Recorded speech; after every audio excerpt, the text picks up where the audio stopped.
by calling to order the regular meeting of Council for this date, 2014, March 24th at 7 p.m. and ask for an introduction of any late items. Mr. Jackson, go ahead. Thank you, Worship. There are a number of items here. The first one is adding a new item, item 5A. It's a request from Councillor Anderson to hear a presentation from representatives of the Rotary Club of Nanaimo Oceanside regarding the proposed designation of Sunyani, Ghana as a friendship city, and 8 letters of support of this request are also attached. The next item is 8I. It's a delegation from Mr. Fred Taylor regarding the 2013 surplus allocation. The next item is 9A, adding 3 delegations, Mr. Fred Taylor, Mr. Tim McGrath, and Mr. Terry Lee Wager regarding Colliery Dams update. And item 9G for Nanaimo Center Stage, removing a delegation from Mr. Ian Namath and adding 3 additional letters of support. But further to that, there's a change in the presenter from Camilla to Sarah Lane. And that's it, Your Worship. Thank you. So if I could ask for a motion to adopt the agenda as amended. So moved, Your Worship. Second. Your Worship, I will second this. Just in dialogue with our city manager as it relates to a motion, and this is not a notice of motion, Your Worship, but a motion that I would like to bring forward as it relates to funding or matching funding that has previously been approved. And I will bring that motion for. I'm not sure where on the agenda, Mr. Jackson, that would go. Perhaps under other business, Your Worship. Okay. So that's number 14. Sorry. Thank you. Okay. Councillor Pat. 9H. To staff, if I may, you mentioned that there are 3 more letters of support with regards to 25 Victoria Road. Is all the correspondence included, including the one that I got this afternoon from a Cheryl Harrison? That's right. It's within the package, the green sheets. Okay, thank you. Okay, and I think there will be a section coming along later under notice of motion under 13, and I think Councillor Brennan may want to make has a motion that she can introduce notice of motion under 13. Okay, so the motion to adopt the minutes. Election campaign. So moved, Your Worship. Second. All those in favor? Opposed? Motion carries. And we'll move straight into presentations, and presentation from representatives of the Rotary Club of Nanaimo Oceanside regarding the proposed designation of Sunyani, I think that's pronounced correctly, Ghana, as a friendship city. And we have, welcome. Yes, Honourable Mayor and Council, my name is Carrie McIver. I'm a member of the Rotary Club of Nanaimo Downtown. And with me, I have Bev Hilton, who is president of the Rotary Club Oceanside, and Ken Hammer, Rotary Daybreak. And we're here to speak in support of the Friendship City request that I think was submitted as a late item on your agenda. I'm going to talk very briefly about what is a Friendship City. What are the existing community partnerships that makes this Friendship City request a really good idea? And the upcoming mission of Rotarians from Sunyani, Ghana coming to Nanaimo in May of 2014. So what is a Friendship City? First of all, it doesn't entail money. A Friendship City is about promoting education, economic, environmental, cultural awareness, mutual understanding, creating long-term benefits for the community. Why Nanaimo and Sunyani? Because in effect, we already have it. We have the Regional District of Nanaimo has been working in, or did work in Sunyani, Ghana in 2005. Vancouver Island University has been working for the last 5 to 6 years, and then the Rotary Clubs of Nanaimo. In terms of the Regional District of Nanaimo, the Federation of Canadian Municipalities funded a partnership program starting in 2005, where the chairman, Joe Stanhope, went over to Sunyani to plan a partnership project, which became a solid waste management planning project. And I had the honor to go twice. The picture on the bottom, you might recognize Dennis Trudeau, General Manager of Transportation and Solid Waste Services. He was there with me as well.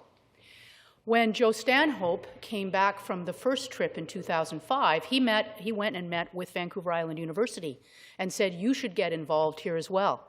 And so you can see Ken Hammer, Rick Rollins, a whole group of staff went over on a planning mission and came back and actually wrote a successful application for a 5-year funding program with education, environmental education, and tourism. And they have been going almost every year, nursing students and other faculty. When I came back from Sunyani as an RDN employee, I was looking to get funding for a bulldozer. And so I started speaking to community groups, and I spoke to the Rotary Club of Nanaimo, and they said, we can't give you a bulldozer, but we would like to work on a literacy project with you. Why don't you become a member? And so I did, and that started Ross White from our club went to Sunyani. Myself, I went over on my own ticket. Picture at the bottom, Ken, Bev has been. About every other year, a group of 5 or 6 Rotarians from Nanaimo have gone to Sunyani to work with the Rotary Club of Sunyani on humanitarian projects. And to date, we have about, actually it's not 235, 245,000, oh it is 235, $235,000 in humanitarian projects. And that has all been from money that was leveraged from the Nanaimo clubs here. One of the projects was at the Sunyani Municipal Assembly Primary School, where we went in and we provided computers and textbooks and just closets to store the learning materials. That was lacking. Another project at an AIDS orphanage was to drill a well so that the community had clean water. We provided malaria nets. We've been providing malaria nets every year we go. At the same school, that school did not have any fence, any wall. We funded a fence, which made a huge difference because the school was virtually open to the public. The kids would be trying to learn, and there would be people coming through with their goats or their bikes or whatever. We funded the fence, a gatehouse. We then did a latrine project, which has made a huge difference. This is the before. And this is the after, and this is the picture of Ken. I always put this in. But this has made a phenomenal difference at that school because girls now will go to the school. When you had to use this, you didn't go to school. So they're now getting better learning. Teachers want to teach there, and that has all been from the work of Nanaimo Rotary Clubs. We also, the Interact Club, which is the club in the high schools, they funded a borehole well. We then did a bigger project. We did a market toilet, or a toilet at the Nanabasoma Market. This would be equivalent to imagining Woodgrove Mall does not have any toilets. This was the major market. Once a week, everyone comes, and so Rotary funded a market toilet. At the Abisom Library, the local government, the municipal assembly, could afford to build the library. They couldn't afford books, so Rotary paid for the books. We have also been, every other year, Rotarians going to Sunyani, and then Sunyani Rotarians coming here. In 2012, we had a group come and met with staff from the City of Nanaimo, the Regional District of Nanaimo, toured the landfill. These exchanges really do build capacity, relationships, partnerships. And really, I think it was Ken Hammer's idea to do the Friendship City because it really confirms and validates the existing relationship that Nanaimo has with Sunyani. And I want to step back. After the mission in 2012, when a Rotarian and staff from the Sunyani Municipal Assembly gave a presentation to the RDN board showing that Sunyani had won the award as the cleanest city in Ghana, I believe Mayor Rattan asked George Anderson, who was going to Ghana on vacation, would you go to Sunyani and meet with the mayor and council there, which he did, and he has really championed the idea of a friendship city. And when the Rotarians come in May, it would really provide a good opportunity and a celebration of this relationship if we can declare the city of Nanaimo and Sunyani as friendship cities. Any questions? I see none at this point. Thank you. Thank you. Thank you very much. Councillor Anderson.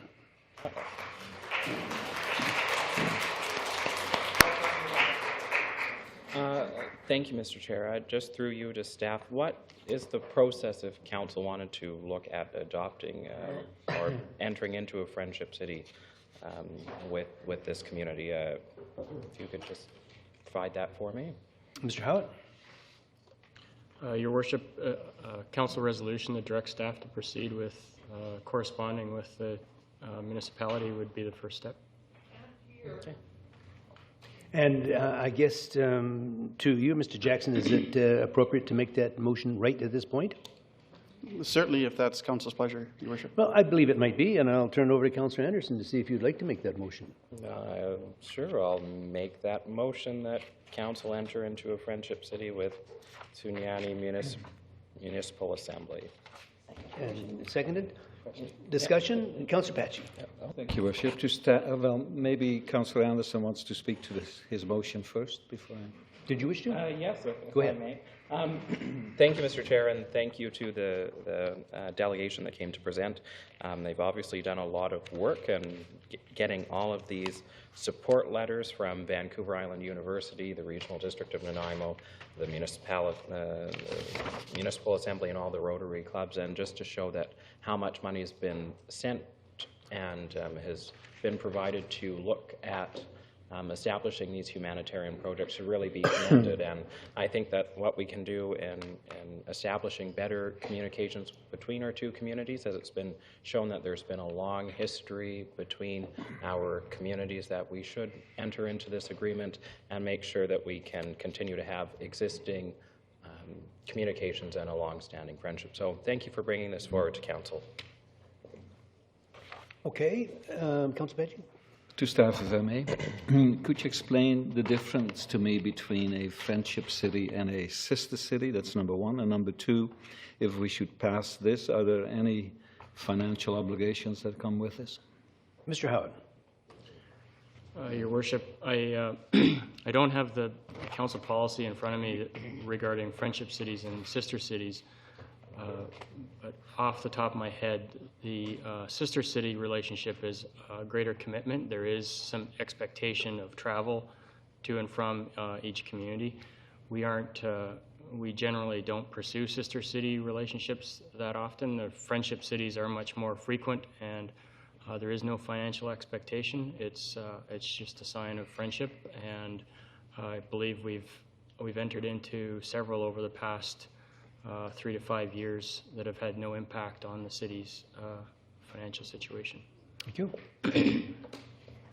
Okay, I see no further questions. All those in favor? Opposed? The motion carries. I just might make a quick comment and thank the Rotary clubs plural of Nanaimo for their involvement with this very important issue. And I think, you know, it's something that those of us who had a chance to meet with the representatives from Ghana a year or more ago, I guess it was now, really had a need, and they were asking particularly whether there was any funding or what opportunities there might be. And I'm so pleased that the Rotary Club stepped up yet again, saw the need, and stepped into the breach and did it. And congratulations on that. I think it's a very worthwhile project to get involved with, and I'll look forward to having representatives from there visit us in the future. So, thank you very much. We have the 8 letters of support, and we'll mark those in as well. So we'll move into 8A, Development Variance Permit, DBP 228 at 3500 Hillside Avenue. It's requested that Councillor Herian wishing to speak with respect to DBP 228. Is there anyone in attendance who would like to speak to that matter? Seeing none. The purpose is to obtain council authorization to issue that DBP 228. And the staff recommendations there, if someone would like to move it. The council issue development variance permit number DBP 228 at 3500 Hillside Avenue in order to create a more usable building envelope for the proposed Lot 9 by reducing a portion of the rear yard setback to 1.5 meters. Okay, seconded by Councillor Patchy. Discussion, Councillor Kemp. Thank you, Your Worship. This is an interesting one for me. This subdivision has donated a lot of land to the city, the upslope of part of the headlands of the valley there. But the concern I have with this one is we recreated some more lots for this subdivision, and now they're coming back for another variance. And it's a bit disappointing that the way that was laid out, and it's now going to be right up against the riparian area. So although this whole subdivision, when it first came through, has changed dramatically, and I don't think we created this problem. The developers created this problem. It's a concern to me, but so I just wanted to voice my concern on that. Although I support the development, they're building some nice houses there. They've donated some nice land on the Hillside Avenue, but it is that we keep creating these kind of concerns. Thank you. Okay, thank you. Councillor Batswig. Thank you, Your Worship. If I may just ask a question of staff, on page 17 of the report, Mr. Lindsay, the proposed variance request as shown on figure 2 is to retain the 7.5 meter rear yard setback from the portion of the rear lot line farthest from the front lot line, but reduce the remaining setback area from 7.5 meters to 1.5 meters. Are we encroaching into the RAR, the riparian environmentally sensitive area? Can you please answer that? Thank you, Your Worship. Start with maybe a little bit of background. Certainly this is a lot that was created recently. At the time that the properties were being created, it was recognized that there's a couple of options. We could have created a larger parcel that would have went down and the parcel would have went into the riparian setback, or we could have created a smaller parcel where the actual property line is at the setback line. That's wherever possible our preference, so that the private property ends up stopping at the riparian setback. In this case, everything beyond the property line will become public through park, so all of the watercourse and the leaf strip around the watercourse. So sorry, I know that's a really long way to say that the variance is not proposing to go into that riparian area. The property boundary itself will be that edge of that riparian area. So it's at the setback line, so it's at the 7.5 meter line. So the confusing part for me is to reduce it to 1.5 meters. Sir, Your Worship, so the 7.5 is the normal setback we'd see in a rear yard of a single family home, so with or without watercourses. In this case, there's a multiple, the rear yard takes multiple different angles. There's about 3 different angles to that rear yard. What the report's trying to say is the 7.5 will be kept for the portion of the rear yard which is furthest and most opposite to the access. On the other 2 portions of the boundary, it will be reduced to 1.5, but all of which will be outside of the aquatic leaf strip. Thank you. Councillor Patchy. Thank you, Worship. To Mr. Lindsay as well, if I may. Correct me if I'm wrong, but I seem to remember correspondence from Mr. Crastle, Kevin Crastle, who, while he was in favor of this particular variance, also warned us that we will have many more of these coming our way because of the way the bylaw was changed. Is he correct in that? I don't have Mr. Crastle's correspondence in front of me, but if I recall, his point was that for a number of years, these were somewhat left to staff interpretation. Approximately a year, maybe 2 years ago, Council did some amendments to the zoning bylaw to try to bring some clarity as to how the rear yard setbacks would be applied. I can't give you a scale of magnitude of how many applications. I would say, in my opinion, it would not be a significant number that we'd see coming in front of Council because of this change. Thank you. Okay, I see no further. Sorry, Your Worship. Okay, go ahead, Councillor Johnson. Just through you to staff, if I may. The border of the rear yard, then, it borders on the wetland, so none of the property is within the wetland at all. And it will it be fenced? There will be no fencing other than what the property owner may select to fence on their property line. Where we look at fencing is if the actual watercourse and the riparian area ends up being part of that private property. We'll look at defining that riparian edge through fencing. In this case, because it's all outside of this proposed lot, there'd be no need to do that. No need for fencing. Thank you. Okay. It's been moved and seconded. All those in favor? Opposed? Motion carries. Moving into item B, rezoning application RA 327 at 867 Bruce Avenue and 538 8th Street. Purpose to present a rezoning application for the properties located at those 2 addresses for a site-specific text amendment to the existing neighborhood center zone in order to allow for a retail grocery store larger than 2,000 square meters. Move staff's recommendation, Your Worship. Okay, second? Second. Moved and seconded. Discussion? And that is to receive the information I beg your pardon, I'll start again. That council received for information the report pertaining to zoning amendment bylaw 2014, number 4500.058. To receive. Okay, and that was, that was seconded, I believe, on that? Yes. Okay. Discussion on this particular part? All those in favor? Opposed? Well, I asked you, and I looked at you, I said, do you want to speak to this thing? What we're doing now is just receiving I'm trying to read down where it says, separate recommendation to receive for information. So would you like me to hold my questions? Well, are you going to deal with the bylaws and that, or the motion later on, which is your choice? Questions about this process? Okay, then go ahead. Thank you. So my question is to staff. Is it my understanding that this property used to have a store of this nature on it, and in fact still has the building there? The old co-op.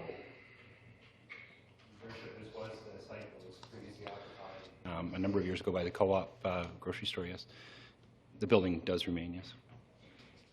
So is this one of these unintended consequences of 4500? Your worship, That it requires rezoning? I'm not sure that I would be prepared to say it was an unintended consequence. There was, I think there was an intent to look at commercial zones and try to have commercial and floor areas that were compatible with surrounding neighborhoods. I think that was identified through the neighborhood plan, and it was encouraged through the rezoning of this property. But if I may, I think Councillor McKay is correct in part, because I know that the particular developer had some concerns, because when 4500 came in, it limited the size of what he was allowed to build, and he had already had discussions with staff, this is my understanding, and staff said they would bring it forward to council for approval to get the thing enlarged. So you're correct in that 4500 did create an anomaly, if you wish, for him, and this is part of what we're trying to resolve. I think the finished product will certainly be something the community will appreciate. Supplemental? Yep. So my question is, I'm trying to drill down here a little bit further. So if it did previously have zoning, obviously, because there was the building on it, and then 4500 came along and downzoned it to something less than 2,000 square meters, now they're having to go back for rezoning. So in the report, all of the items that are in the report, can you tell me what requirements the current owner is going to have to deal with based on the rezoning? Your worship, the primary items that we're looking to be secured through the rezoning process are road dedication, construction of a pedestrian access through the property, and a crosswalk on Bruce Street. So these are items that would not have been required had we not rezoned it? That is correct. So does anybody feel anything for the owner of this property that through our efforts we are going to cost a considerable amount to this property owner? Well, I might just make the comment. I think that the property owner, I think, is the developer property owner is pleased, I think, that where it's at now. I know that there was some concerns that 4500 bylaw 4500 may have negatively impacted their initial plans, but I think I understand they're quite amenable to what is taking place now, and they want our support in moving it ahead. I don't think they have any choice at this matter. Possibly not, but I don't think they're upset with the process and where we're at today. It's my understanding. Maybe staff has got some more background. Mr. Swaby. Well, sorry, Your Worship. Certainly, Councillor McKay, if he feels strongly, should make a motion to remove these as conditions of the rezoning, and if Council agrees, then it passes, and you can get on with the rezoning without the requirements. Staff believe that the rezoning was necessary due in part to trying to comply with the OCP, and I think that there's many properties that fell into this category, but so much time had passed, I think that it was time for a rezoning application to be made and go through the process. And if I may, Mr. Swaby, staff had negotiations with the developer. Is there anything that you're aware of in recent times that have caused concern for the developer? Your Worship, I know early on there was issues related to Originally. roads, but that had been resolved to my understanding. And Mr. Lindsay, you can follow up if there's anything else. Yeah. Okay. Thank you. Councillor Bestwick. Thank you, Worship. Thank you, Worship. To Councillor McKay's point, I think he makes some very valid points that, as it relates to bylaw 4500, that I don't think had the intent when we did it a couple of years back to have a financial implication on potential upgrades or new venues or otherwise. But he certainly does make a very strong and valid point that this is a venue or a site that previously held the occupation of what this new operation wishes to do. And so it does create some hardships. It does create some concerns and issues and financial implications to have that property rebuilt or built out or to the benefit of the southern community, so to speak.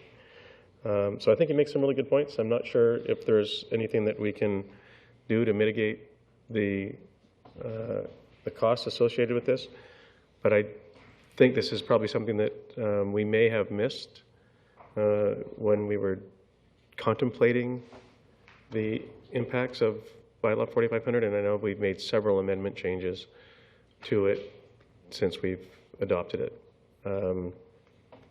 It's just a comment, Your Worship. It's not anything that I wish to make any changes to this at this point in time, but thank you for bringing that to our attention here this evening. I appreciate it. Okay. Councillor Brennan. Thank you, Your Worship. Well, the first thing I'd like to know is, does the developer have the opportunity to appear before council to present himself this argument that the amendments that the city is asking for are either onerous or hardship or unfair? Is there an opportunity for him to represent himself here? Your Worship, the owners always have the opportunity to come forward at any time. There is a public hearing, which you'll likely hear from the owner as well. Okay, so this is just the first step, but sorry. we haven't seen the developer come and argue on his own behalf. No. Okay, I think that's really important for us Well, I wondered if maybe is no, I'm not asking for you to ask him. I think if the developer had wanted to appear before us and make these kinds of representations, he would have done so. That's my only point. No, you cannot. So, Councillor Kemp, we have you next. I'd like to put the zoning amendment bylaw 2014 and move it 4500.058. It hasn't been moved yet, has it? Your Worship, the motion on the floor right now is to receive the report. That's all still? I thought That's on the That's floor where right now. we're at still, yeah. So let's go ahead and with that one. All those in favor? Opposed? Motion carries. Worship, I'd move zoning amendment bylaw 2014 number 4500.058. That is RA 327, 867 Bruce Avenue and 538 8th Street to permit a grocery store greater than 2,000 square meters. That's a Quality Foods in the CC2 zone past first reading. I'll second that. Moved and seconded. No further discussion. All those in favor? Opposed? Motion carries. Worship, I move that zoning amendment bylaw 2014 4500 number .058 pass second reading and move to public hearing. And seconded. All those in favor? Opposed? Motion carries. Thank you. We're now moving into rezoning application RA 332 at 3240 Fieldstone Way. The purpose is to present a rezoning application for property located at that address to rezone the subject property from single dwelling residential R1 to townhouse residential R6 in order to construct 3 dwelling units. So I move the staff recommendation that council receive the report pertaining to zoning amendment bylaw 2014 number 4500.061. Moved and seconded. Do we do these seriatim or can we do 1 and 2? You can do both if you so choose. Well, I would move and direct staff to secure the community contribution prior to the adoption of the bylaw. Should council support the bylaw at third reading? And second as well by Councillor Bestwick. Discussion on this one? Seeing none, all those in favor? Opposed? Okay, I would Motion move carries. the zoning amendment bylaw 2014 number 4500.061, that is RA 332, to rezone property located at 3240 Fieldstone Way from single dwelling residential R1 to townhouse residential R6 in order to construct 3 dwellings. Past first reading. Moved and seconded. No discussion. All those in favor? Opposed? Motion carries. That zoning amendment bylaw 2014 number 4500.061 pass second reading and go to public hearing. Seconded. No discussion. All those in favor? Opposed? Motion carries. Moving into general amendments to officers' appointment and delegation bylaw and fire protection and life safety bylaw. Purpose to present general text amendments reflecting changes to the city officers' position, titles, and duties in proposed amendments to bylaw 7031 and bylaw 7108 as a result of the recent City of Nanaimo organizational structure. And there's a motion there. We'll move them. Sorry, go ahead. I will move the staff recommendation as printed. Okay, and moved and seconded. Discussion, and maybe I ask, can we do these as a block, or do you want to do motion by motion by motion? No, Your Worship, for a Sorry, Adam. bylaw, separate. Fair enough. So that's for the first item, pass first reading. Okay, Councillor Beswick, oh, sorry, Councillor Kipp. I'd like clarification that we're just receiving it now before the bylaws, am I correct? That's correct, and each should be separate. Okay, so right now we're on the receiving motion. Yes. I'd like a staff question, an answer to a question for me. Are some of these positions legislated under the Local Government Act? I always understood like the fire chief was, so have we moved that now to be the Director of Social and Protective Services? Your Worship, there's only 3 positions that are legislated. It's the Director of Finance, and actually, sorry, only 2 that are absolutely required. It's the Director of Finance and the Director of responsible for corporate services or corporate administration. Okay, thank you. Okay, so this is on the motion to receive. All those in favor? Opposed? Motion carries. And then would someone like to move the bylaws? Somebody else will read them out. Thank you. I did some. Officer Appointment and Delegation Amendment bylaw 2014 number 7031.02 pass first reading. Second. Moved and seconded. All those in favor? Opposed? That Officers Appointment and Delegation Amendment bylaw 2014 number 7031.02 pass second reading. Second Moved motion. and seconded. All those in favor? Opposed? Motion carries. That Officers Appointment and Delegation Amendment bylaw 2014 number 7031.02 pass third reading. Second motion. Seconded. All those in favor? Opposed? Motion That Fire carries. Protection and Life Safety Amendment bylaw 2014 number 7108.02 pass first reading. Second motion. Moved and seconded. All those in favor?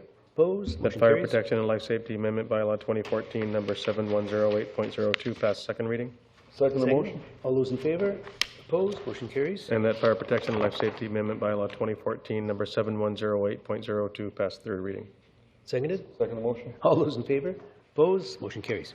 Okay, E like echo, we've got triggers for development bylaws, purpose to provide council with information regarding proposed amendments to bylaw 6500 and bylaw 5693.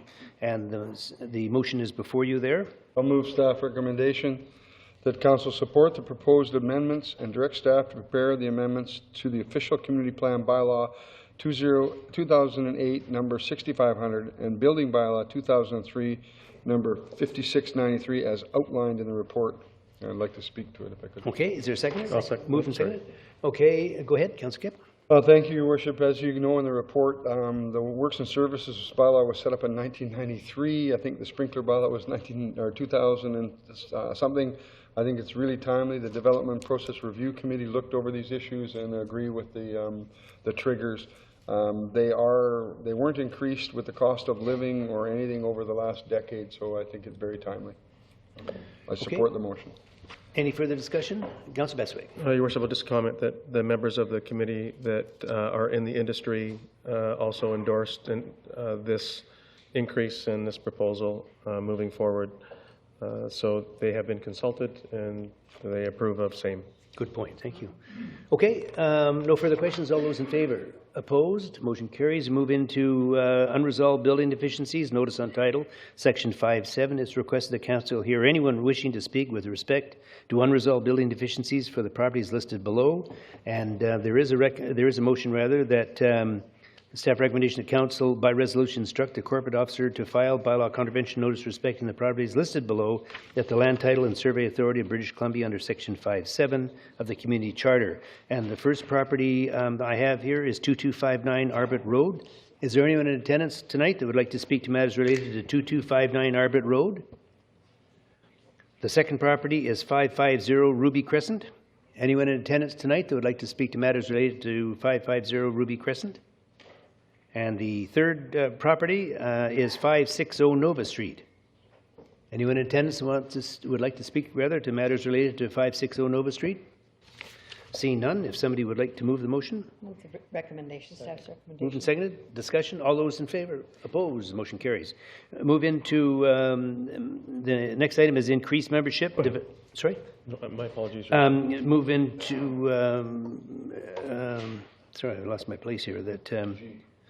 Increased membership Development Process Review Committee. The purpose to amend the Development Process Review Committee mandate and objectives to increase the committee membership by 1. Somebody like to move that? Councillor Kipp?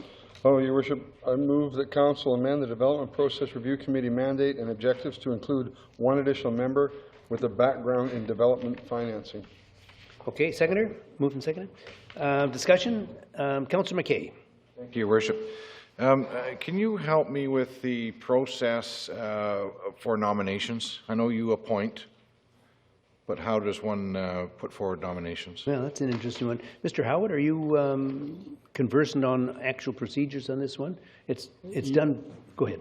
Your Worship, I actually don't think there has been any procedures. It'd be at your discretion. But it's a relatively new committee. It was just formed actually, I think, within the last 3 years. So yeah, if you like, staff can could generate a list. Bring a nomination process to you for your consideration.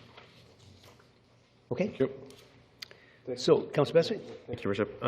This committee was established and formed by the mayor back, we're into our 3rd year of its existence.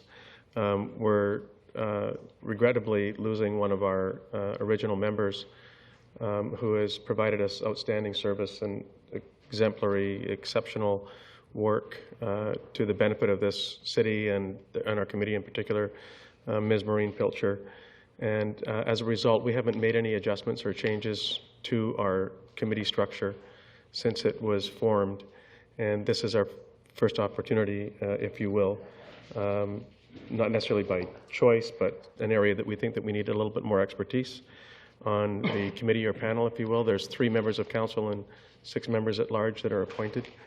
So I think that through our discussions and our dialogue that it was felt necessary to add somebody with this expertise and knowledge in replacement of Ms. Pilcher. And I'd just like to, as the chair of the committee, I'd just like to, if she's watching or if she's observing, I would just like to wish Maureen all the best of health and compliment and congratulate her on all of her achievements with the City of Nanaimo in this capacity and many others. And we're praying for her speediest and fullest recovery. So thank you for your indulgence, Your Worship. Well said. Thank you for that. Okay, it's been moved and seconded. All those in favor? Opposed? Motion carries. Moving into the 2013-2017 Financial Plan Amendment Bylaw. Purpose is to amend the 2013-2017 Financial Plan for changes in 2014 that have occurred since adoption in May 2013 and amendment in December 2013 as well. And the motion is there. Councillor Johnson? Yes. Financial Plan Amendment Bylaw 2013, number 7162.03. Moved and seconded. Discussion? All those in favor? Opposed? Motion carries. Moving into the bylaw. I move that Financial Plan Amendment Bylaw 2013, number 7162.03, pass first reading. Moved and seconded. All those in favor? Opposed? Motion carries. And that Financial Plan Amendment Bylaw 2013, number 7162.03, pass second reading. Moved and seconded. All those in favor? Opposed? Motion carries. And 3, that Financial Plan Amendment Bylaw 2013, number 7162.03, pass third reading. Seconded. All those in favor? Opposed? Motion carries.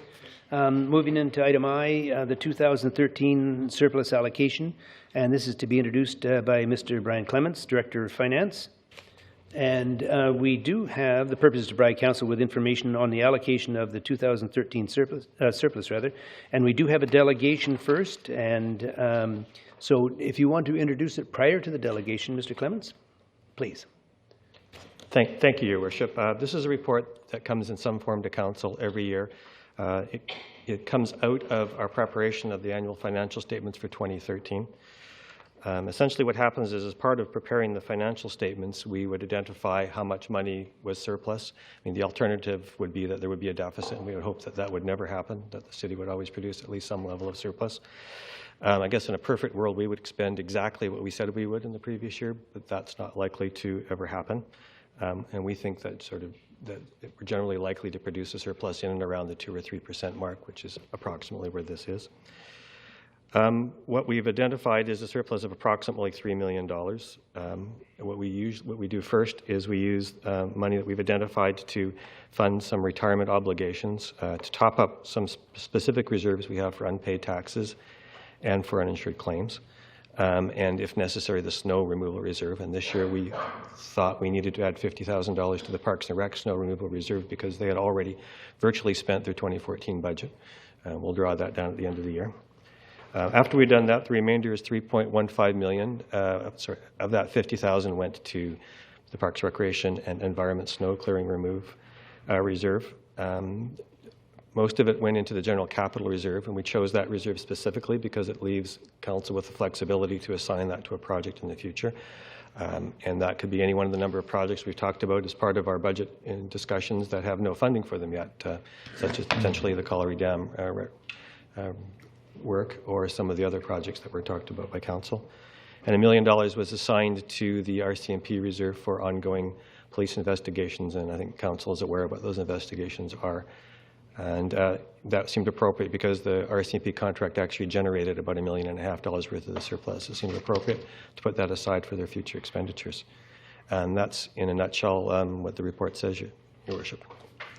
Okay, Councillor Pachi? Thank you. To Mr. Clements, if I may, with regards to the last point about the $1 million to cover cost of ongoing major investigations, are those investigations that happen within the border of the crime that's committed within the border of this municipality or outside as well? Mr. Seawick can answer that question for you. Yes, in most cases it is, Councillor Pachi, money set aside. In other cases, it's ones that has involvement from an Nanaimo in some manner. Okay, thank you. Okay, Councillor McKay. Thank you, Your Worship. Through to staff, there was an amount in the 2013 budget that had been held in abeyance for the Colliery Dam. Remind me where that's gone. Your Worship, there was about $2.5 million, which came from the 2012 surplus. So it went in, we carried money forward from the end of 2012. We used it in 2013 to fund the expenditures that are associated with Colliery Dam, and Council is receiving a report tonight on the progress on Colliery Dam. So that's what we've been using that money for, and we'll continue to use that money for.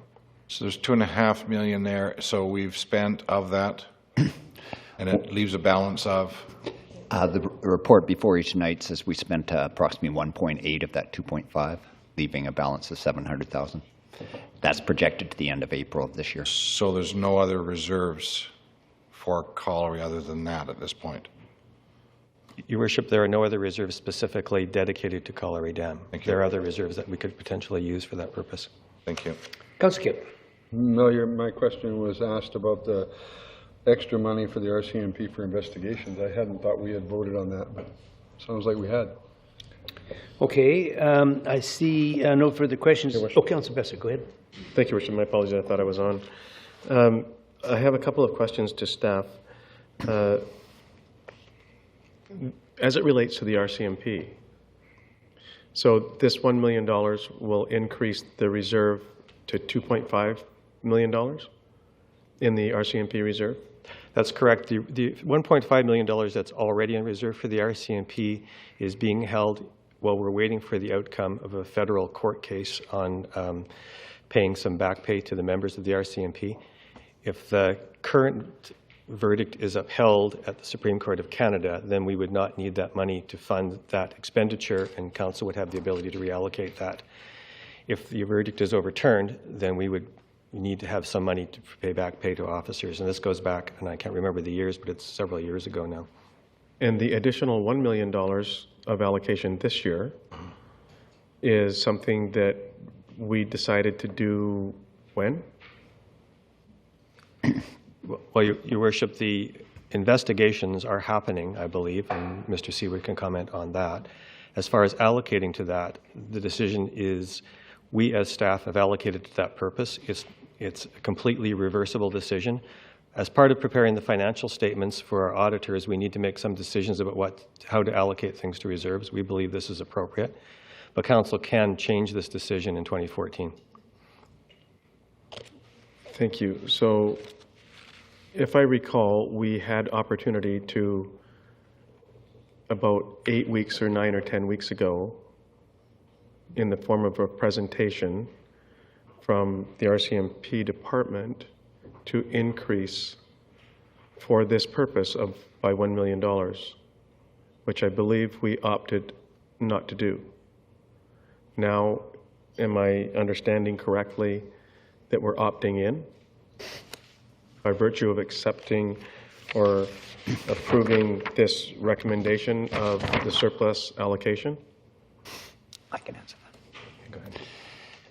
Your Worship, to Councillor Bestwick, I did receive a presentation. We didn't talk about specific numbers or receive any recommendation from you, I believe, at that time. Now we're bringing, because we didn't know a funding source for it, now we're bringing forward this recommendation as part of the surplus assessment and putting that forward as part of staff's recommendation for forward planning. Thank you. And a follow-up then. Mr. Clemens indicated that this is reversible. So at what point in time would we learn whether or not these monies are necessary, warranted, or required? And what is the process for reversing this when we find out that information? Again, as we go forward, if these monies are not needed for specific investigations, that money will sit in the reserves. If it is needed, then it would be used accordingly. So there may be a period in future years where that money has not been spent, and then council will have the prerogative to give staff direction at that time. So in other words, the surplus from our budget, we are allocating $1 million toward future investigations that may take place.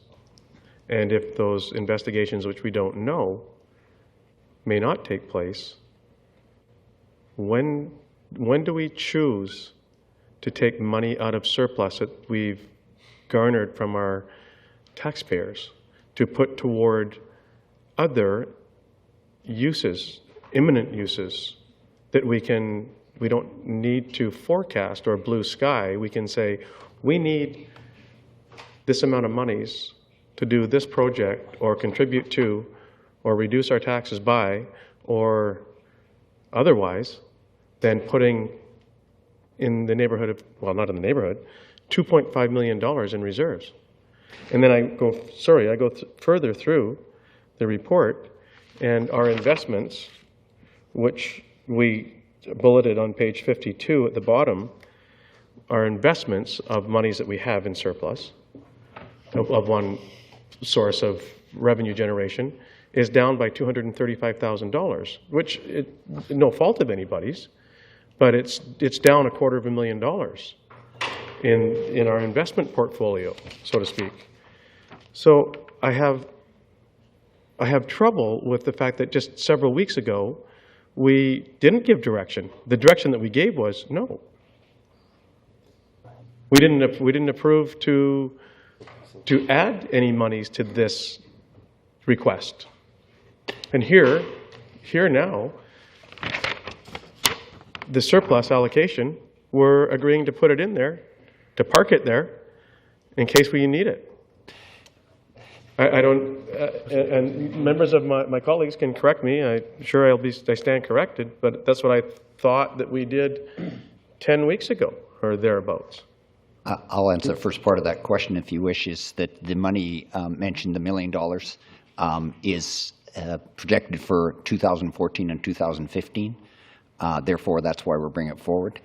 These investigations, the actual timelines are not determined, but clearly the belief is those monies will be needed in those 2 years. And if I may, Mr. Howard, I think you wanted to make a comment as well. I was going to say, but does this also help with the reserve for the appeal that may or may not impact the wage package for the city? Your Worship, I was just going to comment that the $1 million was a number that was provided to us by the RCMP for existing investigations, not future investigations or investigations that might happen. These are in the works right now. They have to be done, and we're going to incur costs as a result of that. Okay. Any of the suggestions that staff or any of the actions that staff have done with the surplus, council can change with a motion. It just takes a motion from council in the 2014 to change the funding or change the funds that have been allocated to something else. Thank you. Councilor Kip. Yeah, I guess in the reserve accounts, one of the concerns I have is on page 53, the last paragraph, that our water fund and water user fees are under budgeted by $600,000 this year because of use. That's that same thing that's tied to that 25% assist factor on DCCs. I would like to know that earlier. We're still looking at that DCC assist factor of 25%, and it's drawn from user fees, which are reducing. So that's a concern for me. As far as the reserves go, it is great that we put them in, but I know over times we've asked to move reserves, and it is a tough one. We seem to build them up, and we never have enough, or we have small reserves. So I'm glad that we're moving this. I'm confused about the $1 million allocated for surplus use from staff support, because I thought we could actually let the RCMP just deal with that. I'm finding sometimes their investigations are taking really a lot of time and a lot of effort. I mean, you see sometimes 6 or 7 people standing around an investigation. It's an interesting time management issue that they have. They're a busy organization, and like I say, building this reserve right now when I know we have other sort of pressing issues that we can deal with for public service. I guess I haven't had time to look at it since the weekend either, but I'm not certain I like where they are all going. Thank you. Okay, Councilor Messer, you have something to add? Yeah. Sorry, another question to staff on a different topic. The second to last bullet on page 52, building inspection revenues were under budget by $444,000. And my question is, what was our budget for building inspections? I'm sorry, Your Worship, I don't have that in front of me, but I can certainly provide that to council tomorrow. Oh, actually, maybe Mr. Lindsay does. Mr. Lindsay, our projected revenues for? We were under by $444,000 in our forecast or our budget for building inspections. Yeah, in 2013, our projected revenues were approximately $1.4 million. Projected? Yes. And we came in at 900? All permits in, it was just over $1 million from memory. I can get you the exact number tomorrow. And do we anticipate that number to grow in 2014? We did not project, Your Worship, we did not project a much higher number in the 2014 budget. However, there are a number of very large projects which we anticipate going forward in the first quarter of 2014, which will put us substantially ahead of where we were last year at this time. So, and my final question on the topic, are we making the necessary adjustments to offset the revenue that we forecast? Your Worship, one of the things that we talked to council about previously was not to adjust in the building inspections area and to reallocate staffing to deal with the secondary suites issues. So, Mr. Lindsay, if you can have anything further, I don't think we're adjusting anything right now. So it's fair to assume then with that our secondary suite identifications are going to be increased or improved, given that we're reassigning from building to that category? That's correct. Thank you. Councillor Johnstone. Thank you, Your Worship. I'd just like to make the point, I think it's prudent of our staff and that they are reserving the $1,507,000 in the reserves for, which is collecting interest, I understand, Mr. Seward, it would be collecting interest if that case is, if that a wage increase Deal. happens this year, it's necessary it remain there, I would think. Okay? Yep. Yeah, okay. Councillor Brennan. Thank you, Your Worship. Yeah, I concur with Councillor Johnstone. These seem like prudent investments to me to put this money aside, because if the decision is reversed, then we would have a big bill that would be totally unaccounted for.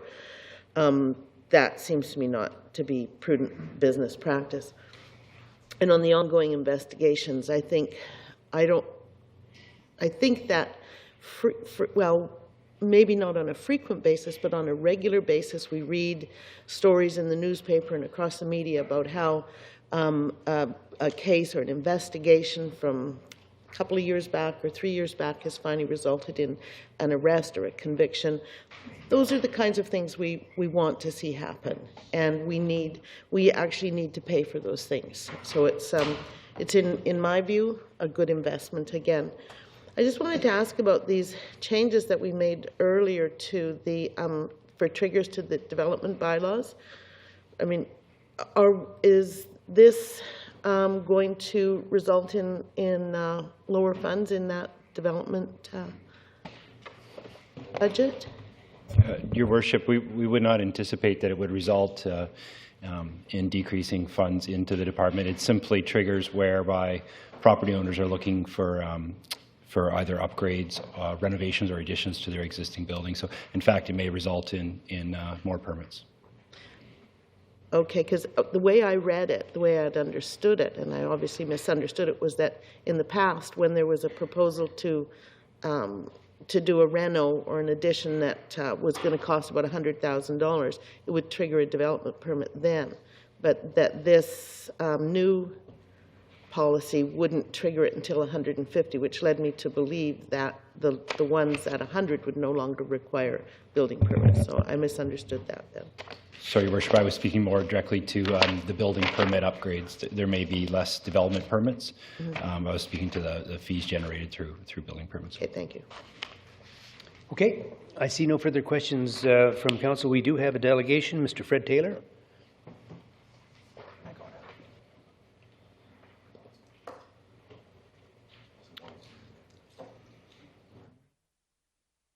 Ratan and council members. I disagree with adding more funds to any reserve accounts or any other accounts. The job has already been done. As in progress at this time, everyone knows of the considerable time of staff and council to creating a budget every year for operation of our city. I would believe devoted to sufficient funds for each account. You've already done it. Why add more? Use the 2013 surplus to have a zero tax increase for 2014. Remember, the taxpayer is entitled to a refund for the overcharge. If you go to a grocery store or hardware store and you get charged too much, you stand there at the till with your hand out. I'm standing here with my hand out. I understand staff has steady employment. Council will be in question very soon. It's an election year. You may have something to support in your campaign. Stay employed with a zero tax increase and no cost to anyone. Thank you. Okay, sir, thank you. Now, the motion has been moved and seconded. It has not been. So, Move staff's recommendation, Your Worship. moved and seconded. No further discussion. All those in favor? Opposed? Councillor Bestwick and Councillor Kipp opposed. Balance council in favor. The motion passes. Moving into community service, 9A, Colliery Dam update. And Mr. Seward, I believe you were going to introduce this. And I might just add that the purpose is to update council on the initial analysis provided to the technical committee to remediate the dams in place and to outline consultant expenditures projected up until early May 2014 for remediation of the Colliery dams. is there anything left for you to introduce? Sorry. I have a brief comment further to the report, just this additional sentence, which I can give some explanation to if there's any questions. But Golder, the consultant that we are using for this project, their preliminary cost estimates for the remediation of both dams, while subject to significant refinement through additional analysis, are projected to be below the cost identified in 2013 for removal and renaturalization. So that's an additional piece of information that we felt was important to bring forward in the report. The report before you is an information report that outlines where we're at in the process and details the work of the technical committee involving the Nanaimo First Nations, the Colliery Dam Park Preservation Society, and city staff to move forward with the consultants Golder to come up with remediation options for the dams. Right now, we've received a very preliminary report from from Golder outlining a number of options which need a lot of refinement as per my previous statement. We anticipate close to a final report by the beginning of May in 6 to 8 weeks, and at that time we'll be able to report back to you or provide an update regarding an option or options and the cost for those, at which time then we'll be seeking direction from yourselves and the Nanaimo First Nations about moving ahead with that recommendation. So this report outlines that and the associated costs, and certainly if there's any questions, and I understand there's some delegations, I'd be more than happy to answer those. Thank you, Mr. Leader. I just want to confirm, if I can, there's 4 delegations, is that correct? And Yes, Your as Worship. such that they're allowed 5 minutes each? That's correct, Your Worship. Okay, I see no questions at this point, and remembering that this is simply to receive for information the report, and we have 4 speakers, delegations rather, and the first is Mr. Charles Thurkel. Welcome, sir. You have up to 5 minutes.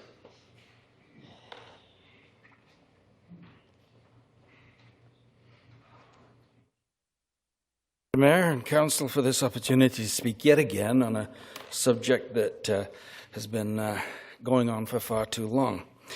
The original plan was, of course, to remove these dams as per the original request from the Dam Safety Officer in Victoria. But, as we know, those plans went astray last year at the intervention of probably the most active community group in the history of the city, and also the intervention of the Snuneymuxw. Now, it's interesting that one of the first items on the agenda here was a reduction in a variance from 7.5 to 1.5 meters. I believe that was on a wetland.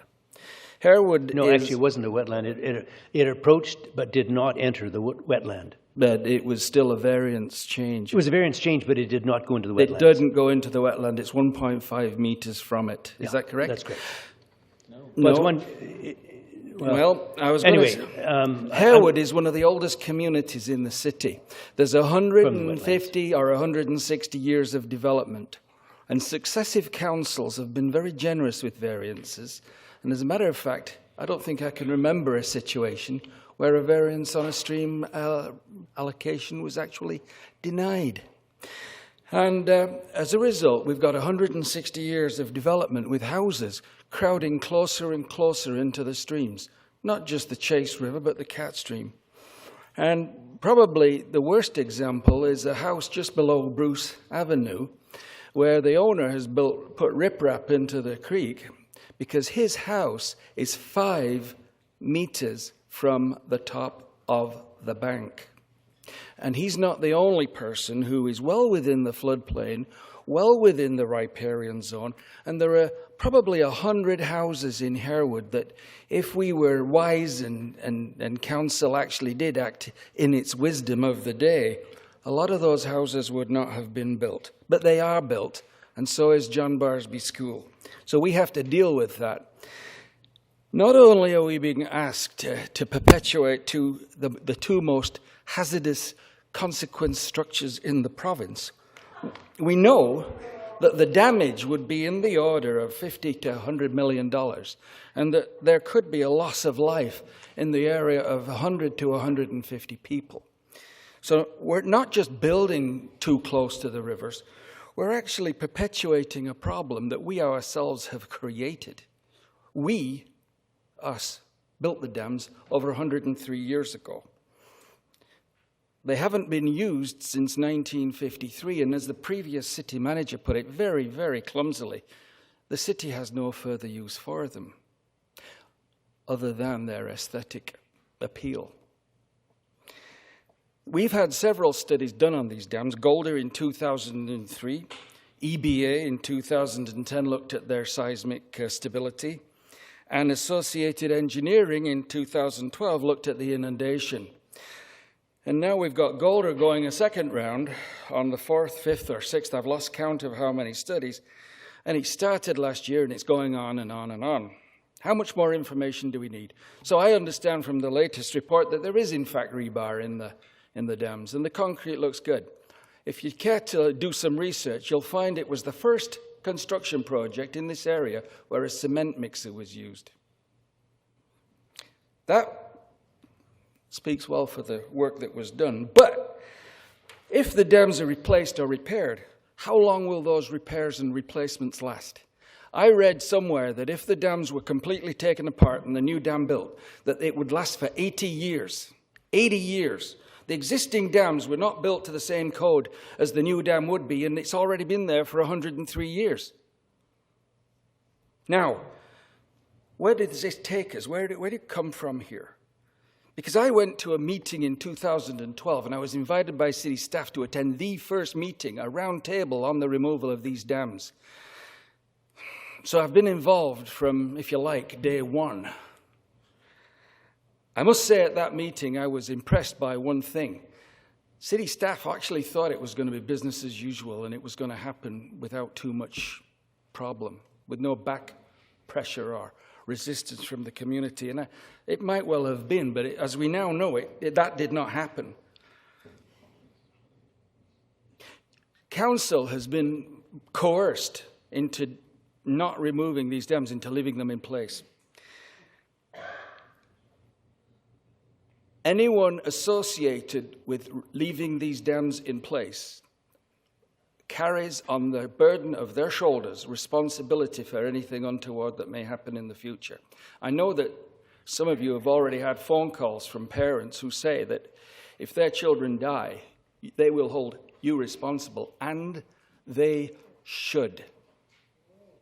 Every member of the Colliery Dam Preservation Society would also be responsible. 5 minutes and 30 seconds of your I'll be very quick. I'll wind up. Thank you. The one consolation that I have in all of this is that I know that the house at 655 6th Street, at the top of 6th Street near Wakasaya, is perfectly safe from any inundation that could possibly take place. And it's no coincidence that that house is the house of Roblin Hunter and Jeff Solomon. So they are in fact leading a movement where they are encouraging people to risk their own property and lives, and they themselves are perfectly safe. You're up to 6 minutes now, so. Thank you very much. 5 minutes. Over 5. Come on. Yeah. Point of order. That's fine. Thank you very much. Point of order. Thank you very much, Mr. Mayor. That's the presentation. I appreciate it. Yeah, that's fine. Thank you, sir. I only heard about that change, by the way, at 2:15 this afternoon. Okay. So now, Mr. Taylor, you only have 4 minutes because, no, go ahead. You. No, 5 minutes, 5 minutes. I'll let you I'll start the timer reconsider right that now. motion if you like. No, please. I'll state a few of my opinions. Tonight we have, as you know, in hand a Colliery Dams update. We also have a delegation. Understand a gentleman's agreement with the city for the delegation on the agenda when Colliery Dams subject appears before the council. One may assume to arrange or combine so as to achieve a desired or maximum effect of a direction.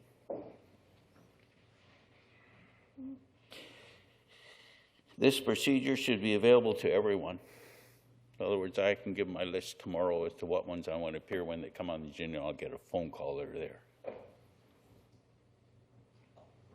I understand the delegation rebuilds, creates waterways, and is known and employed in the area for such activity. Is this a conflict of interest? I support the community effort to maintain a colliery dam.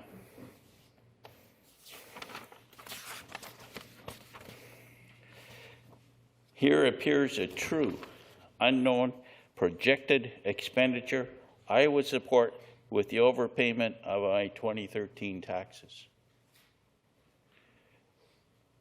If correctly portrayed in this election year, one may earn the support of many. Thank you. Thank you, sir. Well, we have a question here. Mr. Taylor, sorry, there is a question. Councillor Besser. Thank you, Worship. If I could ask you a question, please, Mr. Taylor. It's in regard to your opening sentence or sentences. I'm rather unclear on the point that you were trying to make as it related to your opening sentences. I didn't quite understand what your point was. I'm not debating your point. I'm just saying I don't quite understand what your point was. I'm trying to understand which point. Delegation on the agenda. The first couple of sentences, when you... Well, it's printed on your agenda when you get it. Doesn't that tell you something? Thank you. If I can explain Mr. Taylor's point, I think I understand. He's saying the agenda was printed and the previous delegation was on the agenda when it was printed. So the previous delegation had insight that this issue was coming forward. And Mr. Taylor understands that that person was phoned by staff to say that this item was on the... However, but there is information of senior staff member involved. So that's Mr. Taylor's complaint. Okay. Thank you. The next delegation is Mr. Tim McGrath. Good evening, Council. My name's Tim McGrath. I'm here to talk to you about the colliery dams. I believe in Jeff Solomon. I believe in his fight to support the colliery dams and the lakes and the park. I believe in the 4 city councillors who had the guts to reevaluate the initial position taken by city council in a meeting behind closed doors. It's important that the process be allowed to continue. That's why we have the processes. It is imperative that City Council be fully transparent and that all the parties be given an opportunity to discuss important issues in the city. These in-camera meetings and letters from the dam safety with 4 hours notice have got to stop. I believe in the community leaders like Doug White. I believe in working with the community, the First Nations, and the city all together. All working together, not for special interest, but for the betterment of the city. I think that we look at the budget of the colliery dams, we have to divide it in 2 separate parts. The money spent prior to Chief Doug White's appearance, and then the second real budget, the money that is spent after that date. To clump it all together is a misnomer. It's misleading. It took a significant reset when the chief was here, and I think that's when we should separate. I was glad to hear Councillor Brennan earlier saying that we should set aside good money for a good purpose, and I would like to see Council set aside a reserve for the colliery dam. We know what has to be done. I would say the first step would be to put aside $2.5 million, because we know we're going to have to do something. We know that it's going to cost a significant amount of money. So, following Councillor Brennan's lead, which is rare, I would like to suggest to Council that that be done. From what I have seen and heard, the second part of the process after the dam reset seems to be working well. Sure, there will still be disagreements, and I understand that the mood is better. We have to be on guard, though. We don't want the old methods and attitudes to crawl back in. I believe in transparency in the government. I hope this council has learned that. Thank you. Thank you. The last delegation is Mr. Terry Lee Wagner. Sir?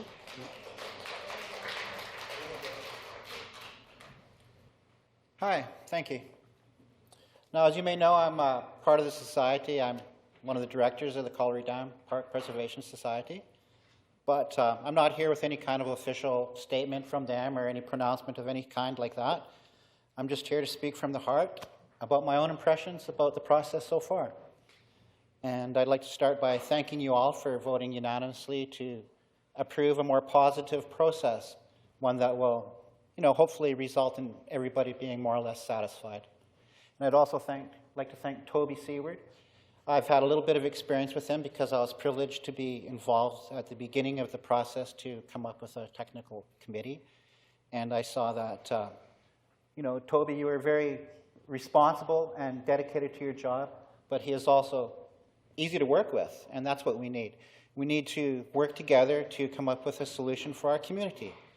And I think that is happening, and there's a lot of encouraging things that have been done. I think it's time that we can sort of start thinking about looking past, this technical committee thing. I think, I'm confident that, in a year we'll still have our dams there and our park will still be there. And what's going to be happening there?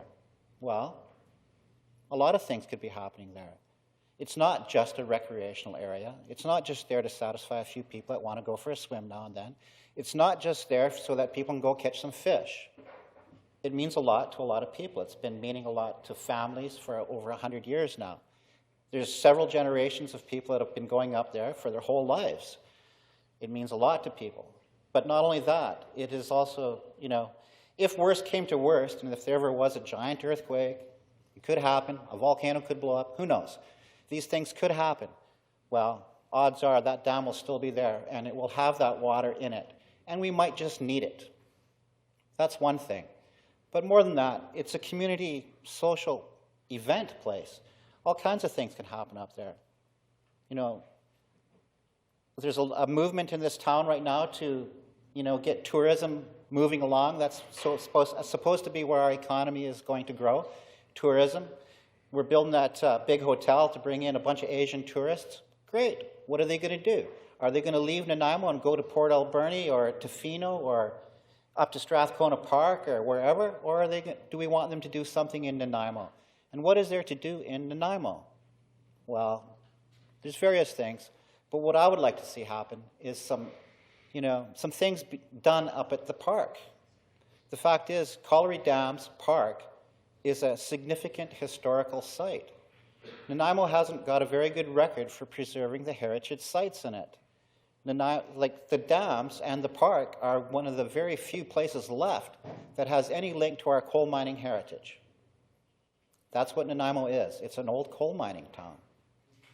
I'm thinking that we could promote that heritage by promoting our Colliery Dam Park.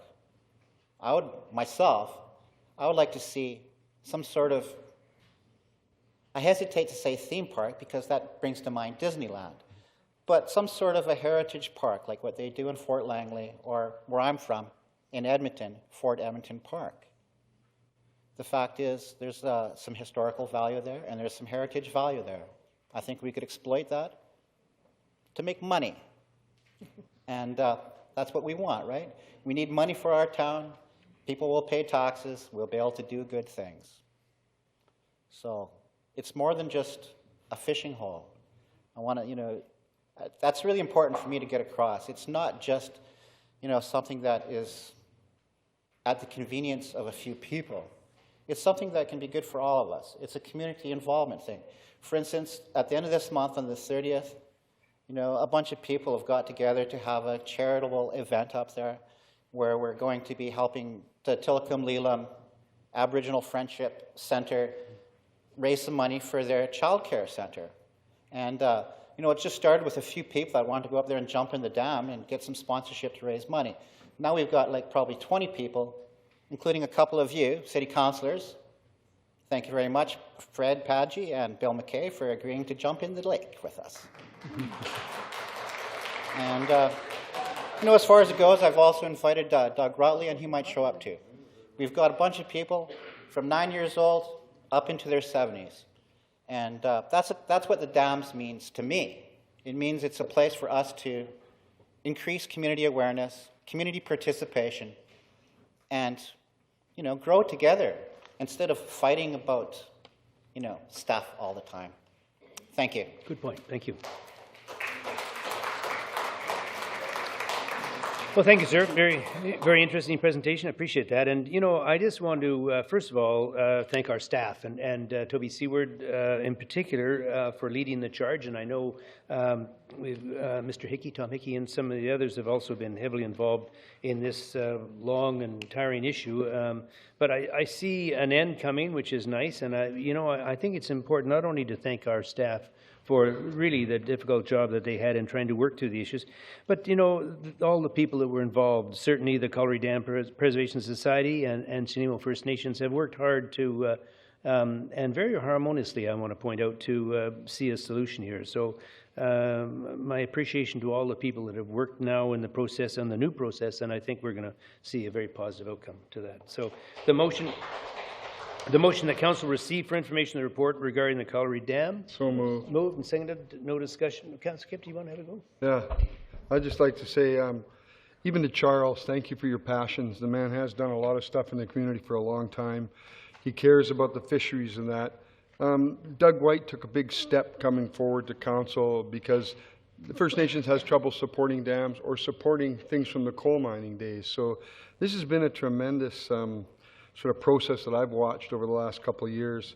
It went on for a long time, and I think I respect the Colliery Dam Preservation Society and the people that have been involved. The Solomons done a phenomenal job at showing that they care about the community. So I support the people that are doing it. I think it's been a good political process. Thank you. Thank you. Okay, it's been moved and seconded. All those in favor? Opposed? Motion carries. Moving into the 2014 Social Development Grant Program, and purpose to obtain council approval for the Social Planning and Advisory Committee recommendations for allocating the 2014 Social Development Grant Program funding. And the committee recommendation, motion that... Councillor Anderson, I'll turn your microphone on. Would you like to make a motion? Sure, I was just going to move the social development grants if you would like me to, Mr. Please. Chair. Okay, well then I would move that the Canadian Mental Health Association Mid-Island branch, their funding request was $5,000 and funding be recommended for $5,000. The Vancouver Island Crisis Society for $30,455 and the funding recommended was for $30,455. And Nanaimo Community Hospice Society requested $5,000 and the funding recommended was $5,000. And the Nanaimo Brain Injury Society, the funding requested was $2,500 and the funding recommended is $2,500. Okay, and Councillor Brennan is going to second. Discussion, Councillor Gift, did you have something? No. Okay, Councillor Brennan? Nothing, just a second? Or did you want No, just to second it and to say that it was a very good process we went through.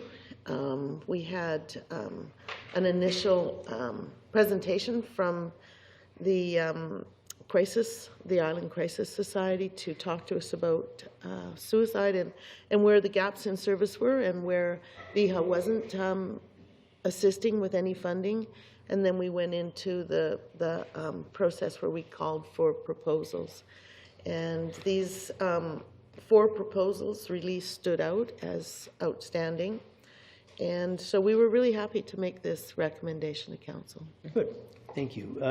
Councillor Patchy. Councillor Brennan, if I may, could you tell a little bit more about the Vancouver Island Crisis Society and what does the money do for them? He receives funds to provide a crisis service for the island. In fact, it might even be the province, although I'm not entirely sure. But it doesn't provide funds for their schools program, for a lot of their outreach that they do. And if they don't receive additional funding, it's very difficult for them to go into schools and provide services to students there, to classes of students. And so they actually talked about the kinds of things that are left out, and that would be the youth suicide prevention program. The suicide bereavement group receives no funding from anywhere.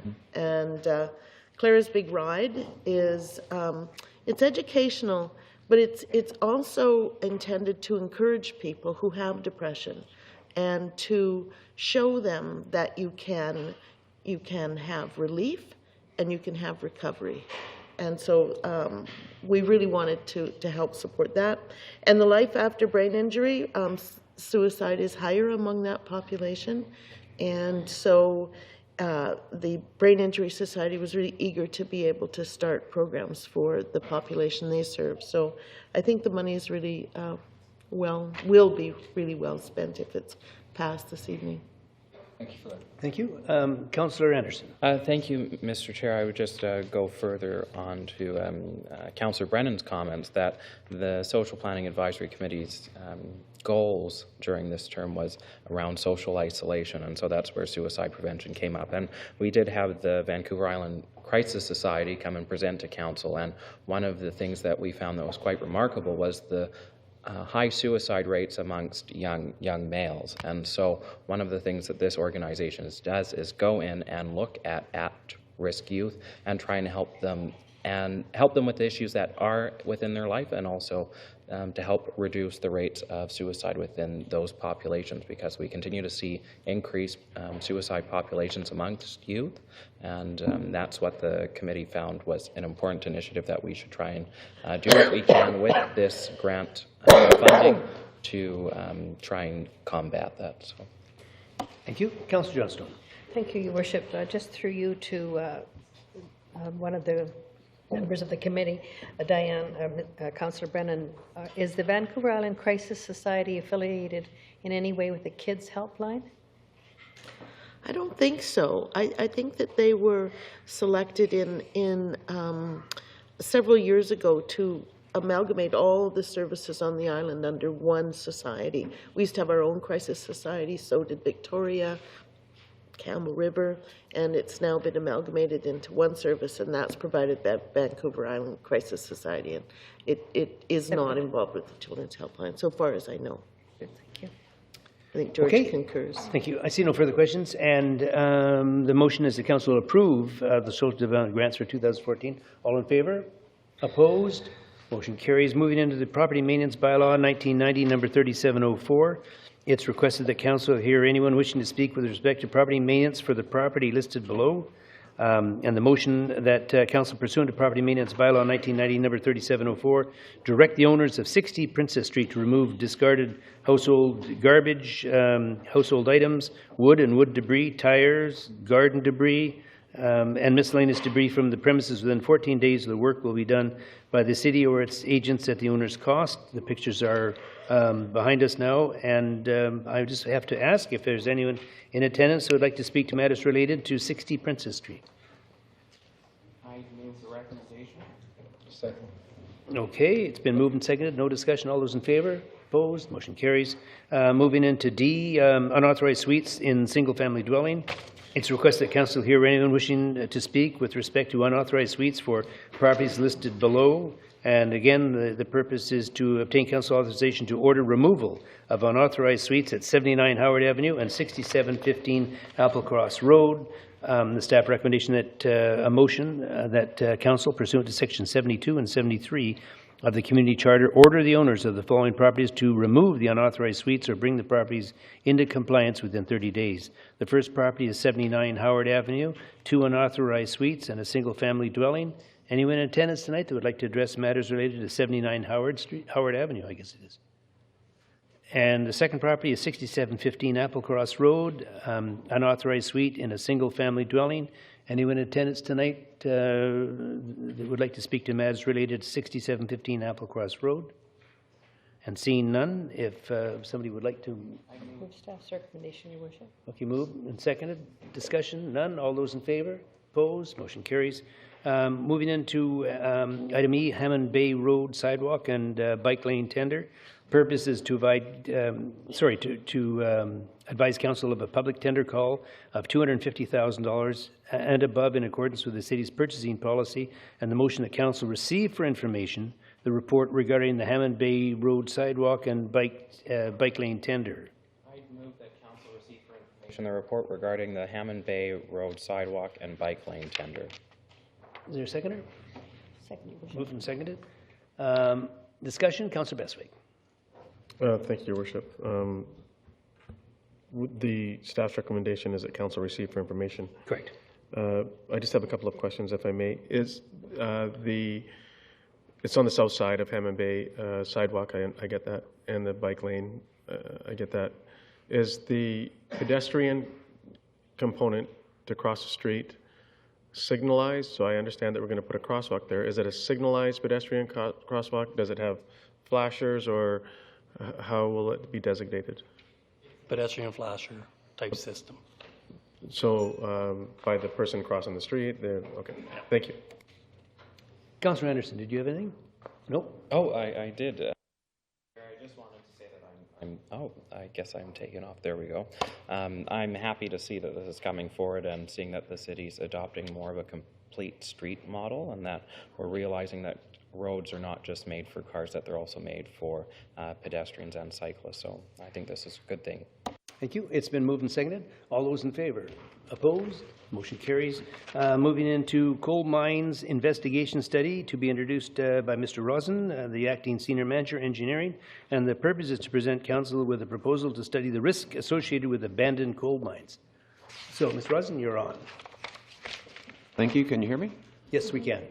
Okay. As many of us in town know, the city got its start as a coal mining town.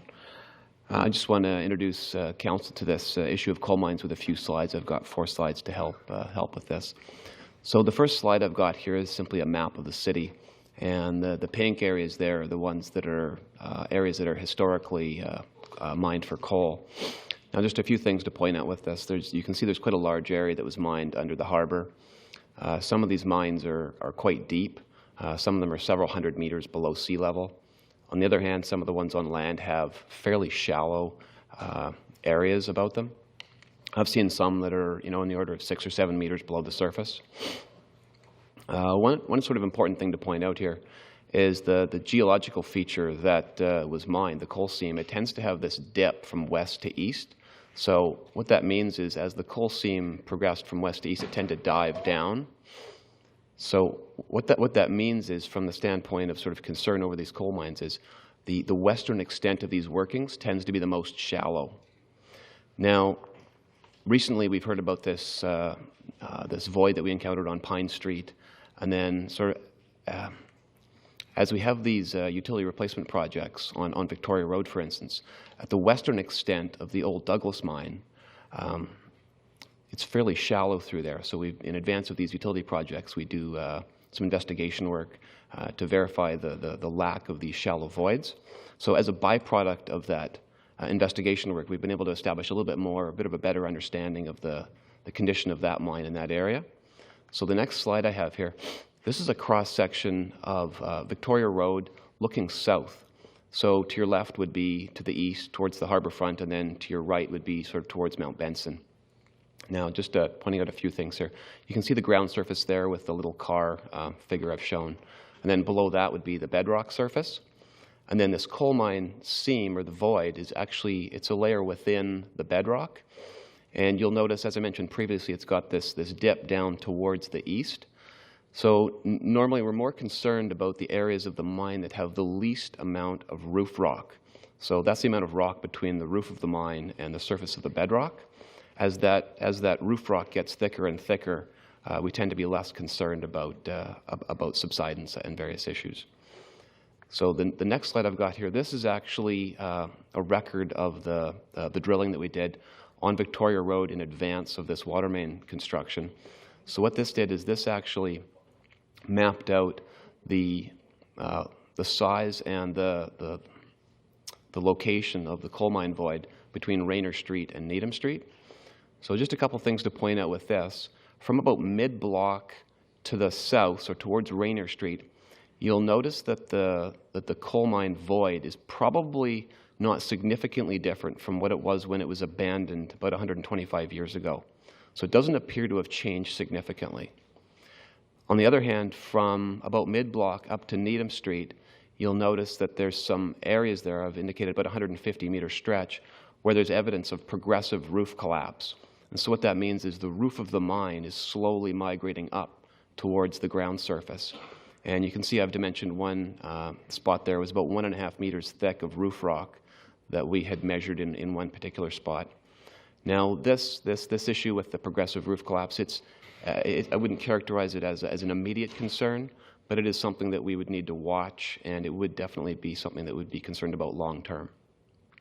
So just to help highlight this issue a little bit more, I'm not sure how well you can see this, but what this is it's a screenshot from a video that was taken from a robotic camera that we send down some of these boreholes to establish, what the condition of these voids are.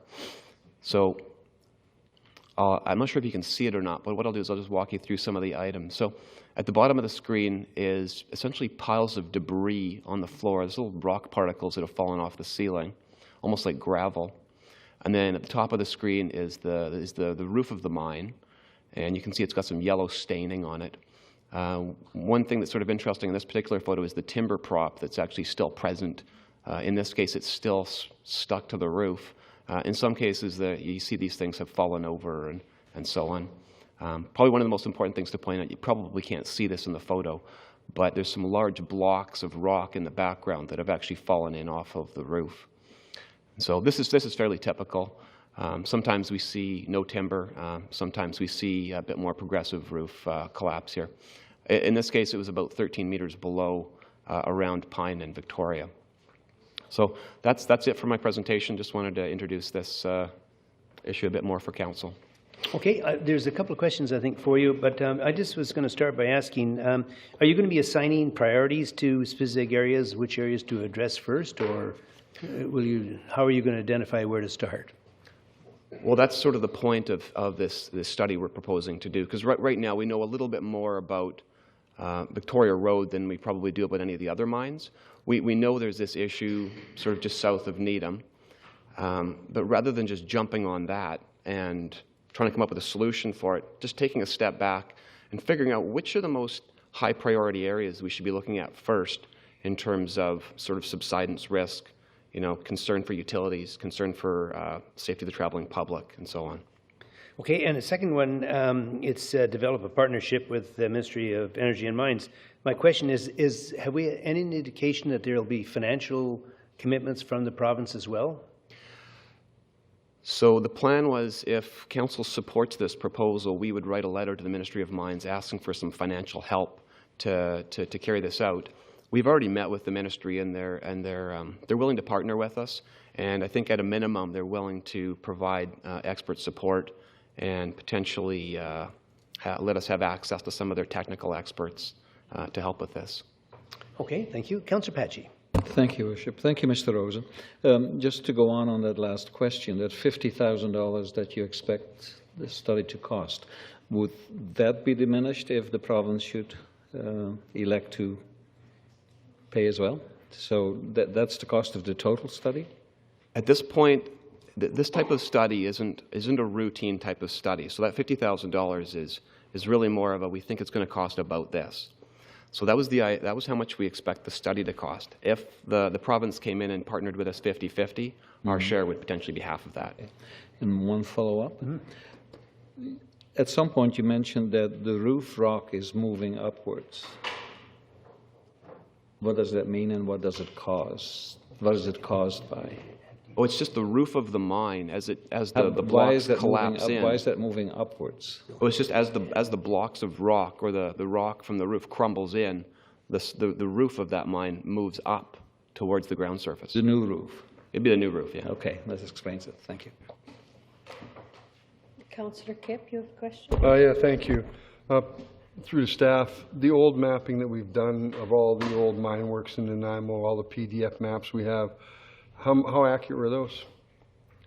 My understanding is that when the mining companies were doing their mining, they had fairly accurate surveys of all the mining that was done. I mean, that's how the government extracted their taxes from the coal seams. So my understanding is that the maps that we have of the coal mines, they're pretty accurate from what was left when they were formerly abandoned. In some cases, some of the mines, there was some illegal mining that occurred, and there's no documented record of that. So some uncertainty with some of them, but generally we're fairly confident with most of the mine plans. Again, when we look at this, will we be able to analyze any place we could put in ground source coils for heating systems and those type of things? That wasn't... Looking at the subsidence. It's strictly just looking at the subsidence magnitude and trying to figure out where the areas around the city, where the greatest concern is. Because what I understand is that there was areas the size of soccer fields excavated, 8 to 10 feet high, old coal pillars left throughout the mine workings. I studied a bit of them. And I know our old map said that there's shafts 1,600 feet going out towards Gabriola Island and things like that. I didn't notice those on your mapping.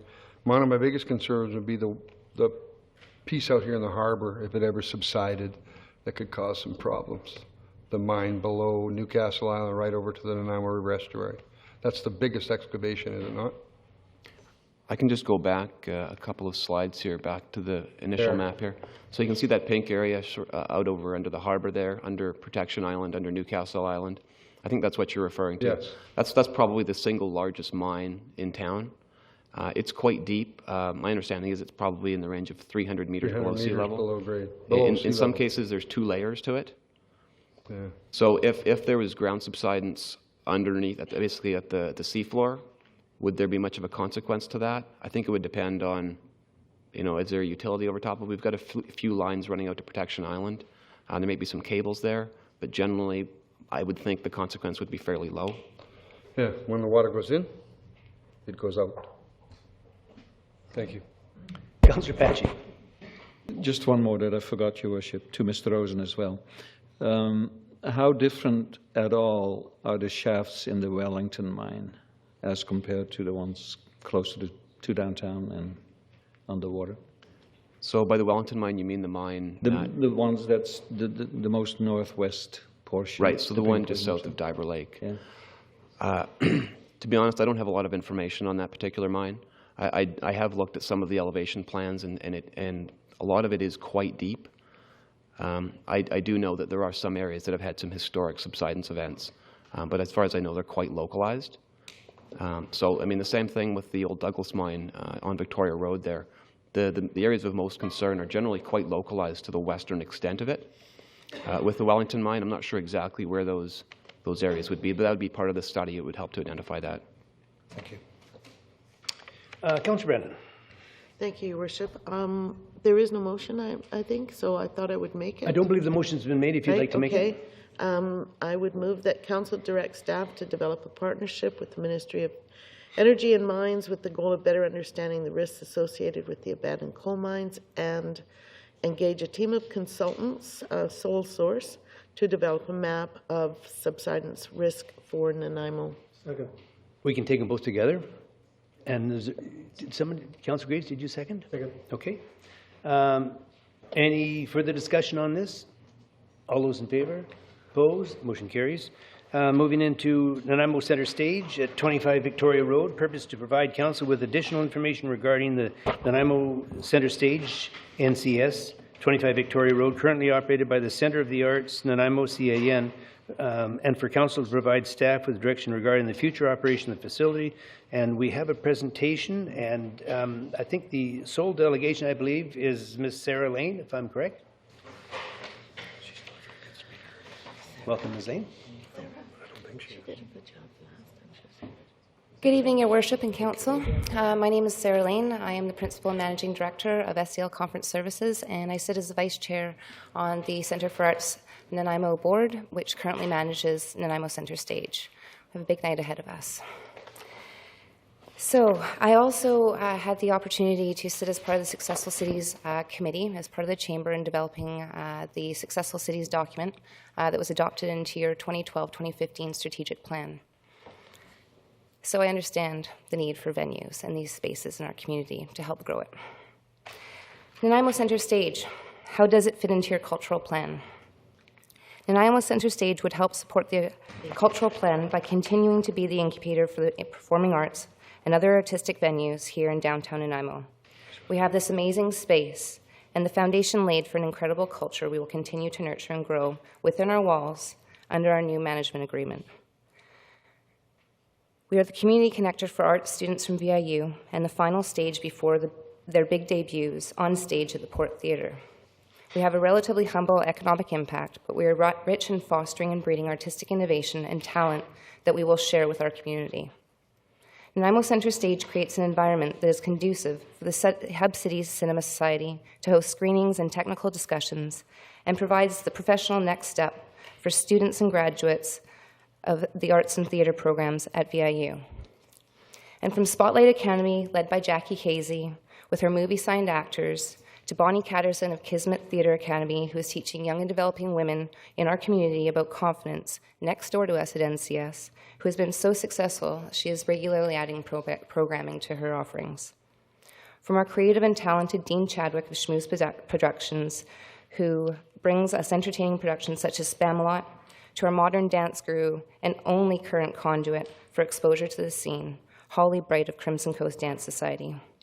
From the Nanaimo Women's Resource Centre meetings to Theatre One's fundraisers, we have been able to provide these organizations with an affordable venue while providing additional revenue-generating opportunities to maximize profits by running their own bar, concession, merchandise tables, and box office. We have built-in theatrical technical equipment, including dimmer packs and control panels, sound systems, lights, and projectors, so renters don't have to bring in outside equipment and can save these expenses in their budgeting. We offer a flat fee on rent and do not take a percentage or charge additional fees on these items. Nanaimo Centre Stage has been a very affordable venue that once upon a time, not so long ago, worked very well.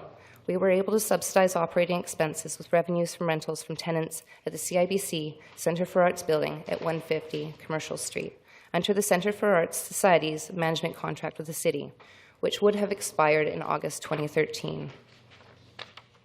The Society's mandate is to provide venues and co-working spaces for members of the arts communities to use. That's exactly what we intend on doing.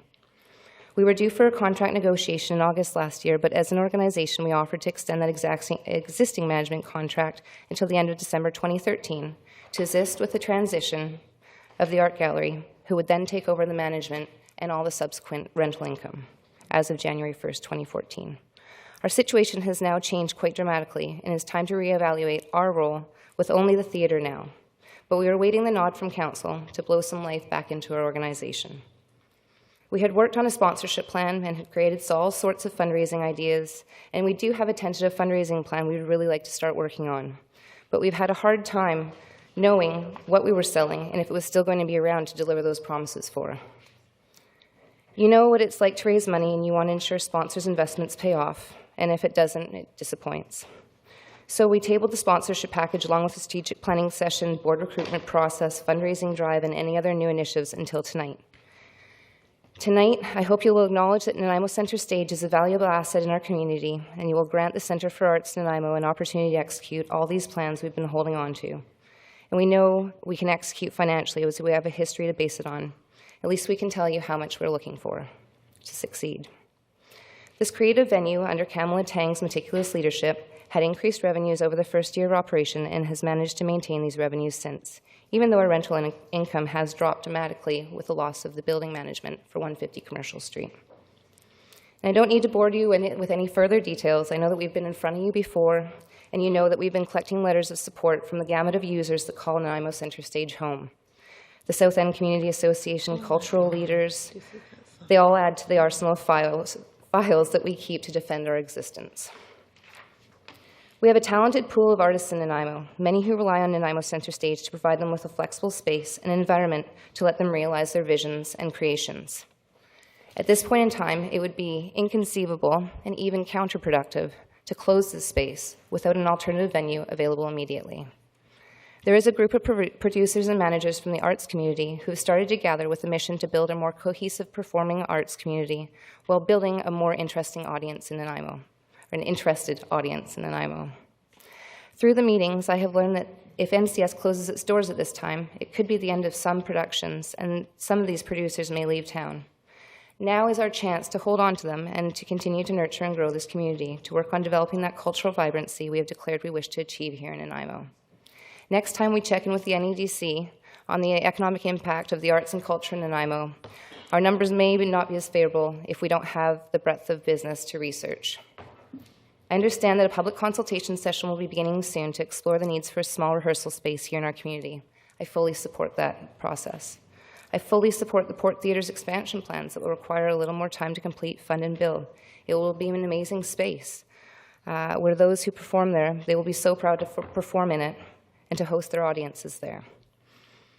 If this is the argument pitting one against the other right now, I think this is the wrong approach. I see the need for two spaces, as these two spaces would be fundamentally different venues. One under the Port Theatre's slightly more structured regulations, and one under an independent management contract, which will allow for more flexibility and freedom to those producers who would require it. And we would ensure both venues would be affordable to our users.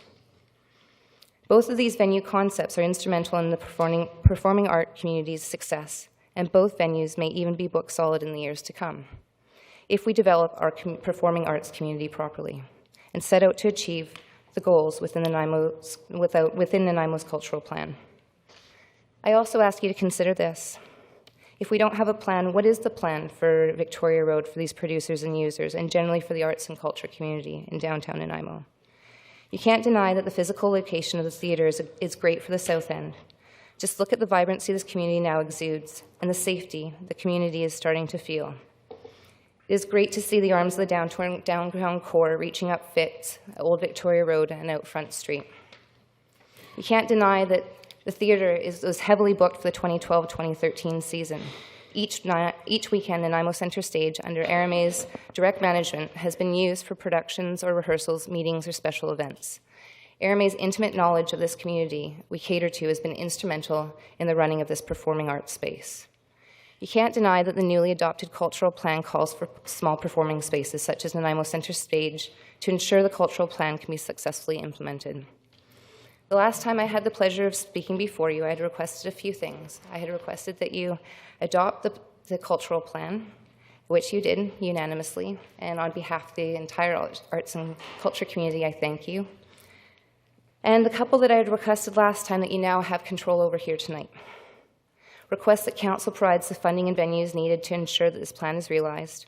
Ask that Council considers funding on a multi-year versus year-to-year basis. And ask Council to support the plan publicly in all your conversations and to now focus on investing in the arts and culture community for the life of the cultural plan. Nanaimo Centre Stage is in dire need of a 5-year commitment from the city, and I would even love to see the opportunity of a 5-year lease agreement extension with the city for Centre for Arts Nanaimo to manage NCS, which would allow us better eligibility for more grants and the ability to leverage more funding.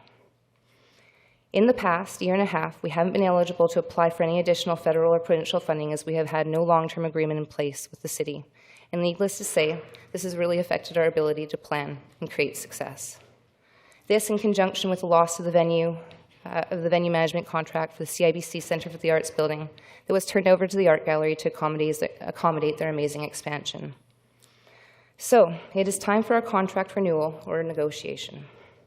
Nanaimo Centre Stage is asking you to consider a per resident commitment of 45 cents to 48 cents, depending on the year and our projected revenues, for the next 5 years to continue supporting users and attendees of NCS and the events it hosts there. This per resident subsidy we are asking for will also require a volunteer board to institute and run annual fundraising and recognition campaigns and generate other sources of revenue to fulfill our role in this partnership. We will work to renew our brand in the community, starting with a strategic planning session for the next 5 years, and work on perceived value. We will have a long way to go as our reputation has taken a blow from all the focus on the taxpayers' dollars needed for recent repairs. I'd like to set a date to speak with the Culture Heritage Department in 4 years from today, to evaluate past 4 years and determine a course of action to either renew the lease or plan for a transition into a new space or a new management agreement. In 4 years' time, we will have completed the public consultation process, and we will have diligently collected feedback to fully establish what the community's needs are. Tonight, I ask you not to pull the rug out from under the performing arts community. Worst case scenario, in 5 years, we undergo $60,000 in roof repairs, total cost, co-management cost of $40,000 per year. Over 5 years, that's $52,000 a year. That, to me, is pretty good insurance. We don't lose this community that we have worked to build for the last 5 years. At the end of the day, our board will meet this Wednesday to finally accept one of the following outcomes that will finally allow us to move forward.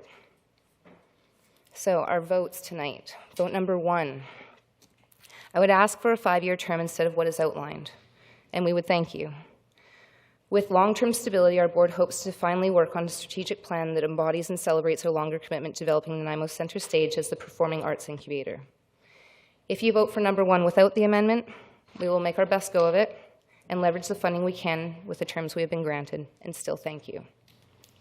If you vote for number 2, we have enough funds to get us to the end of the season, and then we will have a garage sale to liquidate all of our technical equipment, and then we will dissolve the society and move on. Our community is in danger of losing its creative users without providing an immediate alternative in this situation. If you vote for number 3, I think you'll be hard-pressed to find another organization willing and able to manage this building under this current structure. You will have to reevaluate your contribution to the operation as it is, or if you're intending it for the same community. The organization will need to be a society if they want to achieve charitable tax status, and they would need to establish their needs, and that would be a long process. This wouldn't necessarily be dissimilar to what we have on the table for number 1 tonight either. Now, it would surprise me, but if you vote for number 2 to shut down our operation here tonight, I feel that we have already started to abandon our brand new commitment to our cultural plan. It blows my mind that we already have a funky space and the dynamic culture needed to solidify our role as a performing arts incubator in downtown Nanaimo.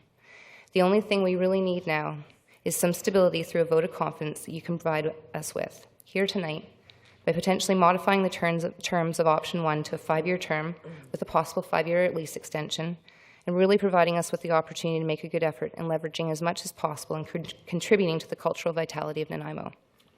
Thank you for your time and consideration with regard to this partnership.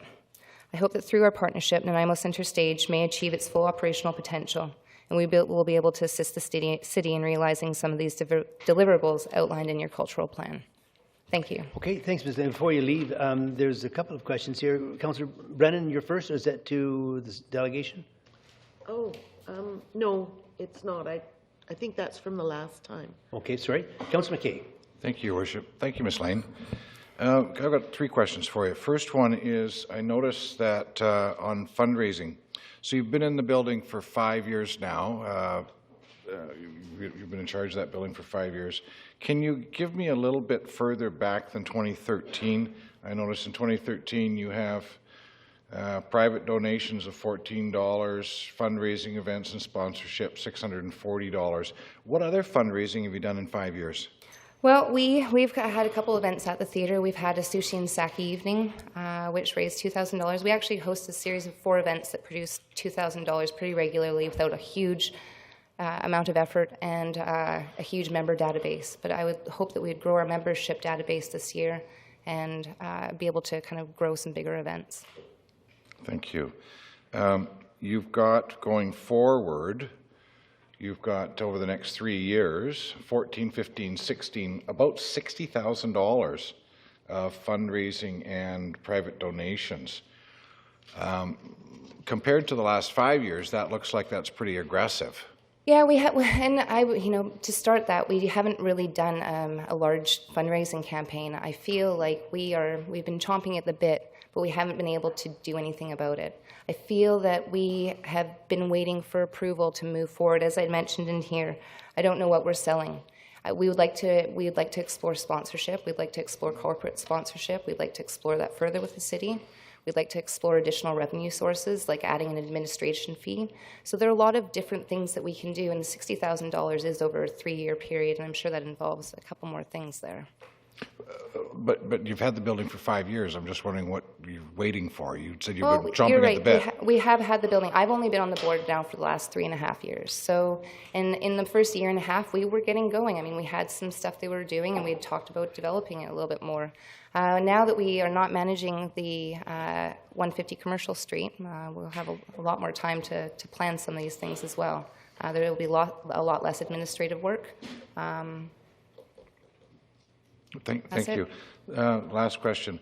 I noticed that for 2013, you have $21,232, and 2014, $4,040 management fees received. I assume that's cross-subsidization from 150 Commercial? Street. Absolutely.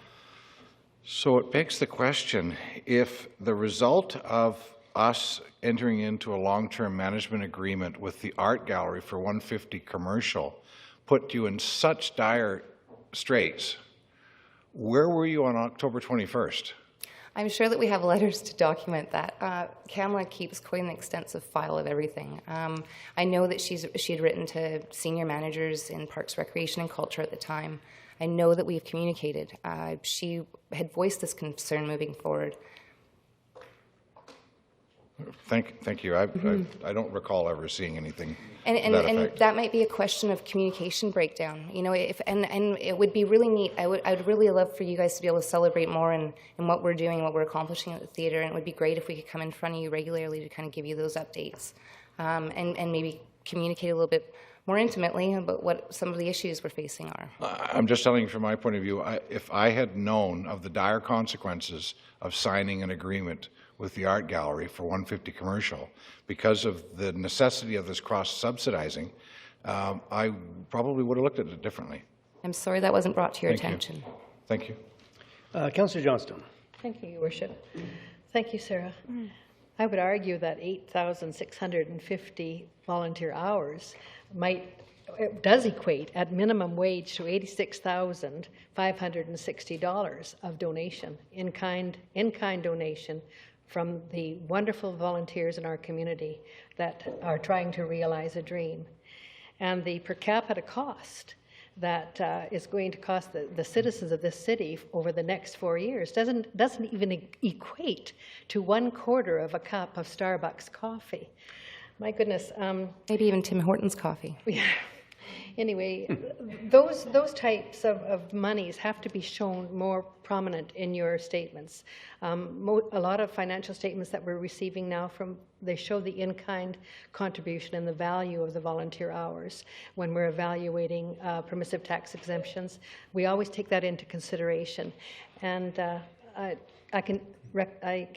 can't say enough about the volunteers and the hard work you do. Thank you. Thank you for recognizing that.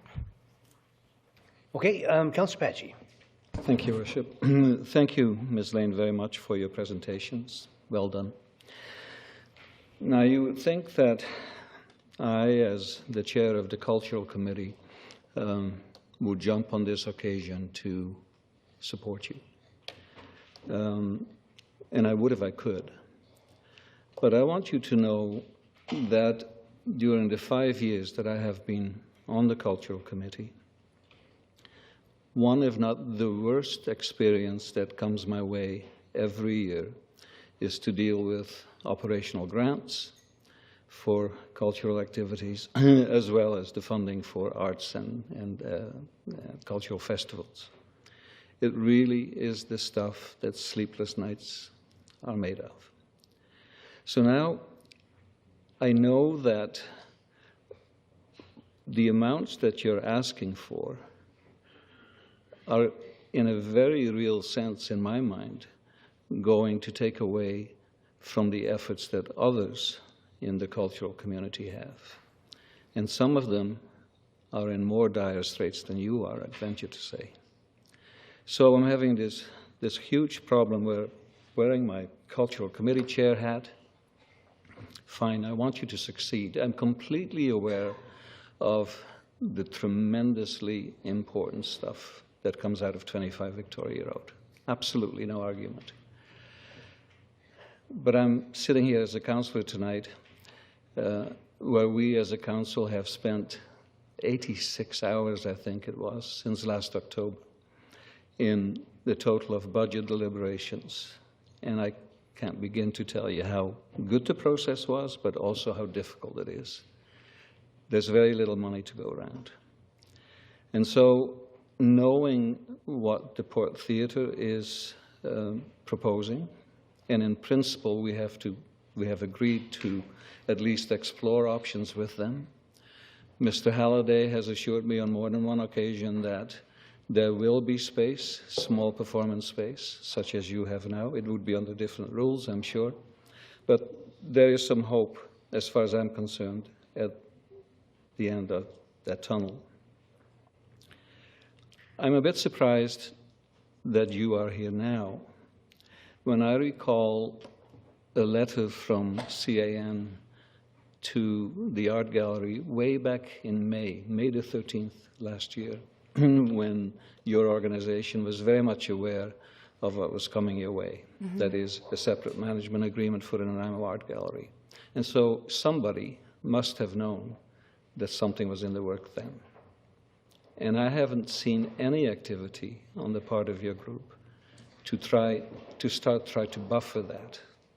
You know, when Mrs. Tang appeared before this council the last time and the previous time, I asked her on both occasions, what have you done with fundraising? Where are you at? And it wasn't there, it didn't happen. So I'm a bit at a loss as to, you know, why I should now believe that that is going to happen when it hasn't happened for a number of years. Maybe you have an explanation for that, maybe you don't. But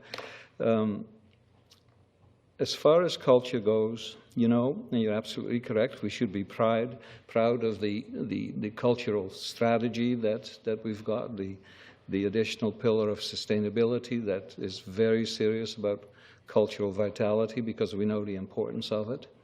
The cultural plan was accepted, as you know, a few weeks ago.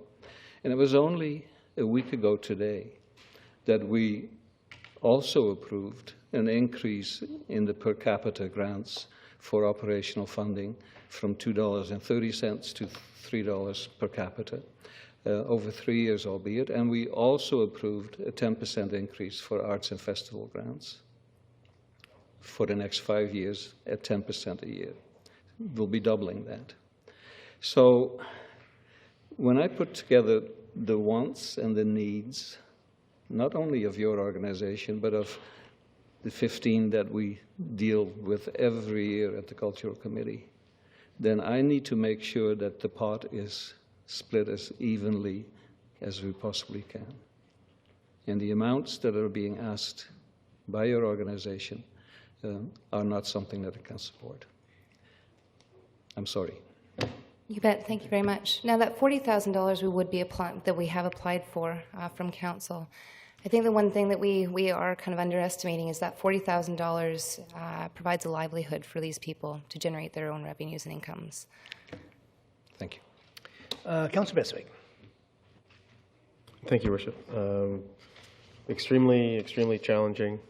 Thank you for coming. I just have to ask you a couple of questions. In 2012, 2013, you had 63 ticketed performances. The average rental is between $225 and $350, depending if you're a nonprofit or for-profit or otherwise, or which days of the week, weekends or midweeks or otherwise. I'm assuming that the average might be $275 plus or minus on the 63 events. Sure. You report theater rent at $13,000 and $13,088 and I suspect that's beyond just the 63 events. That would be rehearsals and other hourly rentals and other things. I would imagine that includes the 63 ticketed events. So 63 ticketed events, and I'm kind of guessing that they don't pay you a percentage of tickets sold. They pay you on a flat fee for an evening or a block of 3 or 4, whatever that might be. At this point in time, it would be great to implement an administration fee. So, and you made mention of the fact that you have the lights and the staging and all those things, so you don't have to charge people as much coming in, but that's an expense to you. That said, 60 events times $250 per event, plus all the other rentals that you have throughout the course of the days and not the big events. I'm perplexed to why you only have $13,000 in rent. It is certainly something we have to evaluate. We have to look at and this is the structure that we had. The mandate for the society was to provide these spaces for the arts community. We were able to do that with the CAN agreement with the CIBC Centre for the Arts Nanaimo building at 150 Commercial Street. So we were able to, we always ran the theater at a bit of a loss. We were always able to make it work, though, with the 2 buildings.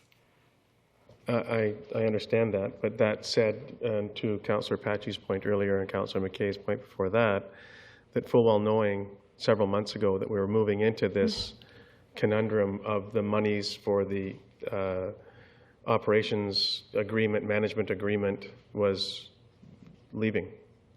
And you were going to need to subsidize that with something.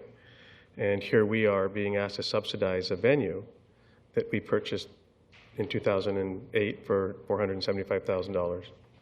Put another $50,000 into it. Another $100,000 into it. And so it's a free venue that ideally, over time, 5, 6, 7 years of growth and evolution would become more, at least a break even, would stand alone. Yes. And it's not standing alone. The increase in city grants that you're in attachment A that is being asked for, the only increase year over year really is our investment. And I understand that. And I asked that with this new agreement that we would come to terms with, that we would have an opportunity to prove those numbers wrong.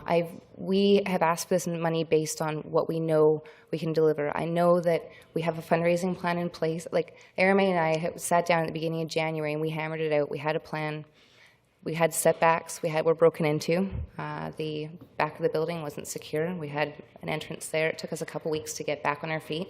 We just had a series of really unfortunate instances that have kind of led to a situation where I feel like we're ready to go. And it's unfortunate that we're at this point here now tonight.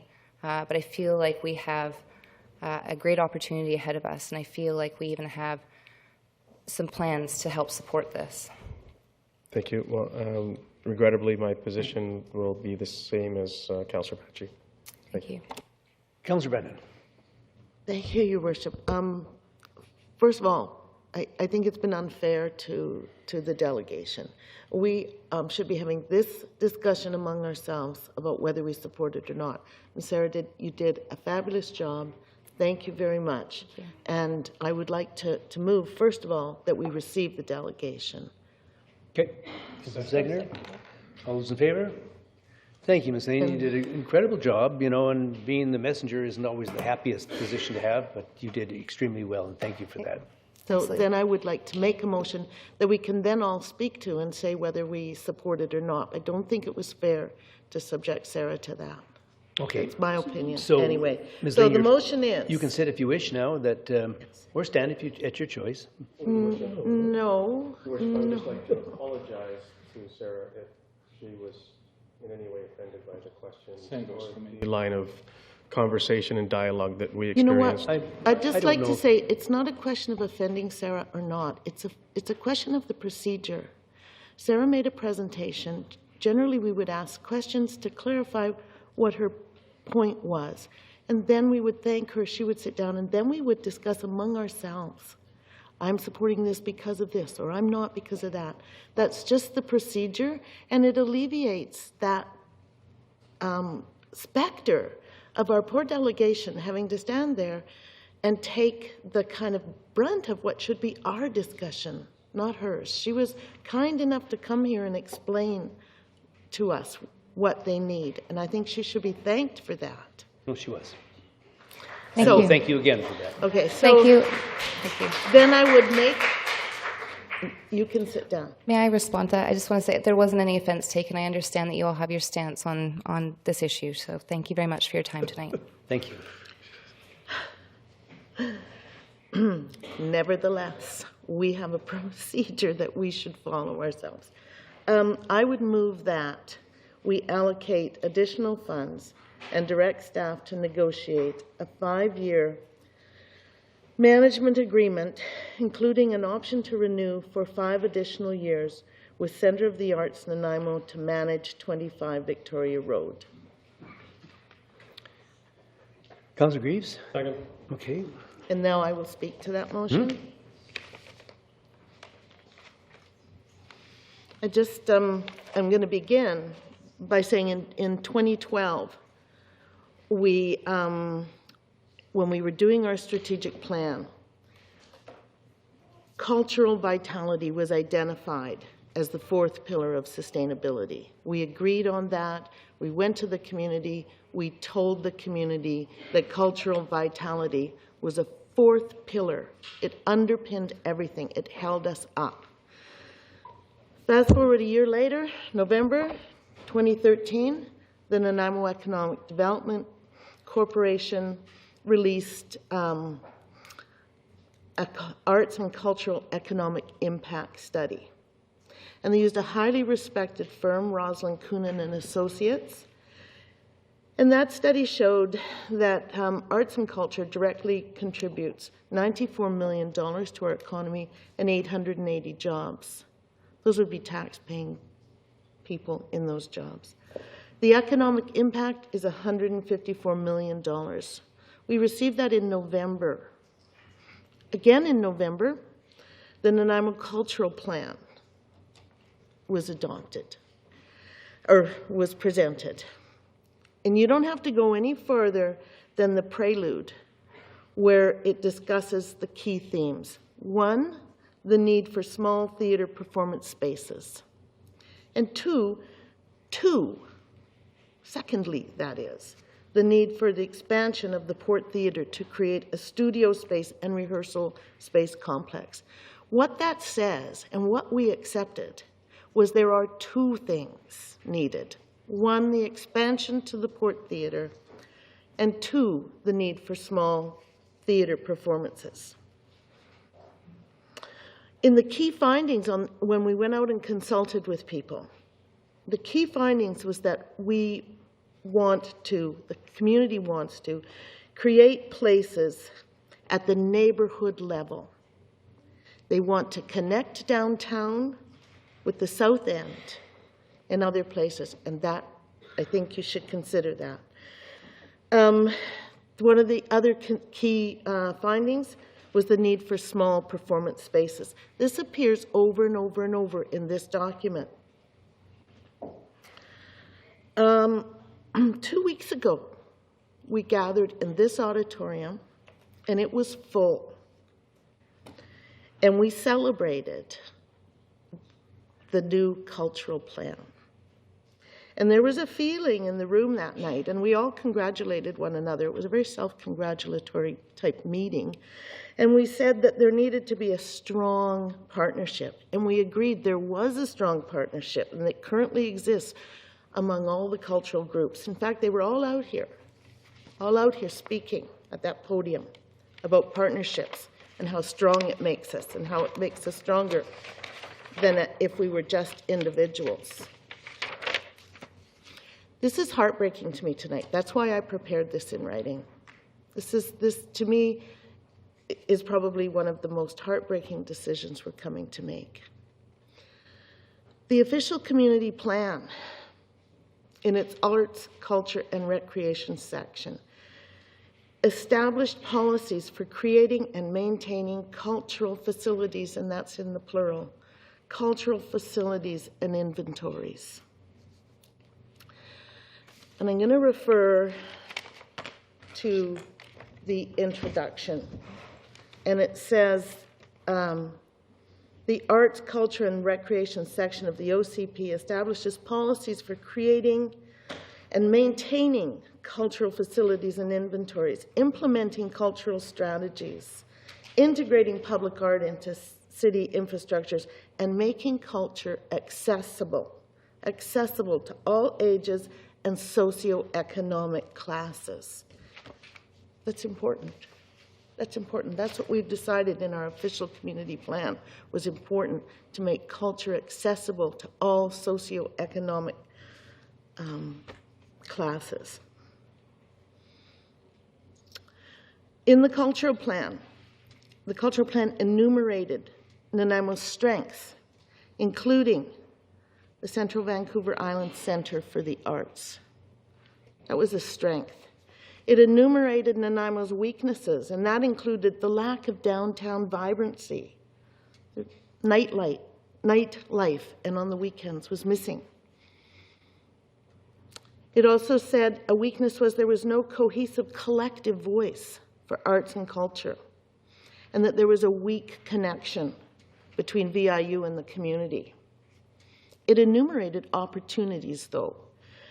And the opportunities were for collaboration in the forming of partnerships at all levels. And it enumerated threats. And the one being was the sense in the community that Nanaimo needs the political will to invest in cultural development. And tonight we have an opportunity to demonstrate to the community we do have that political will. So how does this little theater and its management society, how can that fit into the policy that the City of Nanaimo has adopted? Well, we have the people. This is a hotspot. The Central Vancouver Island is a hotspot for all kinds of art, and including the performing arts. And we have a plan that includes both the Port Theatre and small venues. Our plan specifically relies on partnerships and supportive relationships among the players. And we mustn't let this first step, our first opportunity after an evening of congratulating ourselves on what a great cultural vibrancy we have and what wonderful partnerships we've developed over the course of the last few years and the course of developing the cultural plan. We mustn't let this first stop towards a diversity of venues be disturbed, because that weakens the whole plan. And we've got citizens that want cultural activities and spaces in their neighborhoods. Where 25 Victoria was a very difficult neighborhood. The community felt under siege. Now, I was on council at that time, and I can tell you that we got phone calls and emails and delegations, and people really felt like there was problems in their neighborhood. There was an active sex trade, they told us. They said there was a drug culture in the neighborhood, and they asked us for help. And the Nanaimo Center Stage was one of the first things we did in that neighborhood. And it was a beginning. And we know that the neighborhood is grateful for that because they've sent us letters on this issue. We've heard from the neighborhood, and we know that they appreciate it and they feel it has made a major change to their neighborhood. They feel safer, and the people that frequent the Nanaimo Center Stage feel safer than they certainly did before. In terms of community partnerships, we've got a letter from VIU. We have a letter from Dr. Nielsen, and he says that the Nanaimo Center Stage is, I don't want to make up words for him, but it plays a part in their arts program, that their students come and do practicums, that their students oftentimes get their first paid job there. And it's a very important part of their arts program. We got a letter from Dr. Matthews, representing the professional class. He's a retired physician, but he's also a fine actor. I've seen him, and he is a fine actor. And he's an articulate spokesman for users of small venues. And we have a letter from Theatre One, from David Mann, and he supports both. And he recognizes that we can do that. We can have two. He confirms the value. He says it's a useful space. He says it's user-friendly, and that's a good thing for the arts community, performing arts. So we need tonight to exercise the political will mentioned in the cultural plan.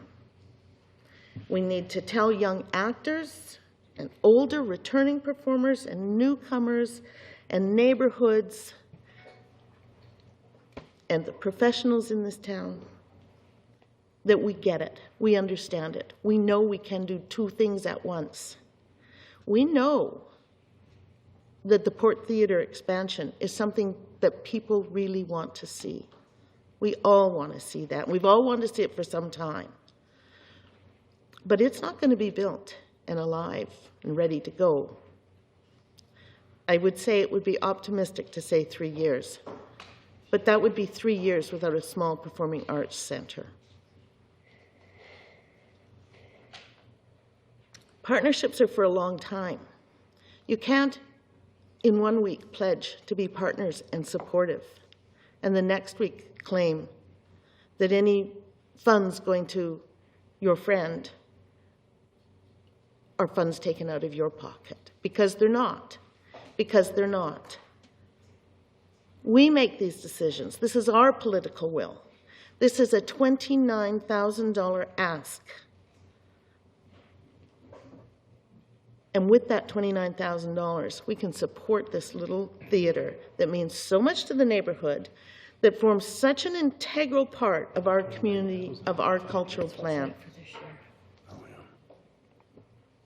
And if we let fear grip us, fear of a Tea Party uprising because we've spent $29,000 more in the budget than we thought we were going to yesterday, if we're going to let accusations that one organization is taking money from another, and that our aspirations and our dreams will not be fulfilled because we've spent $29,000 helping this small community theater,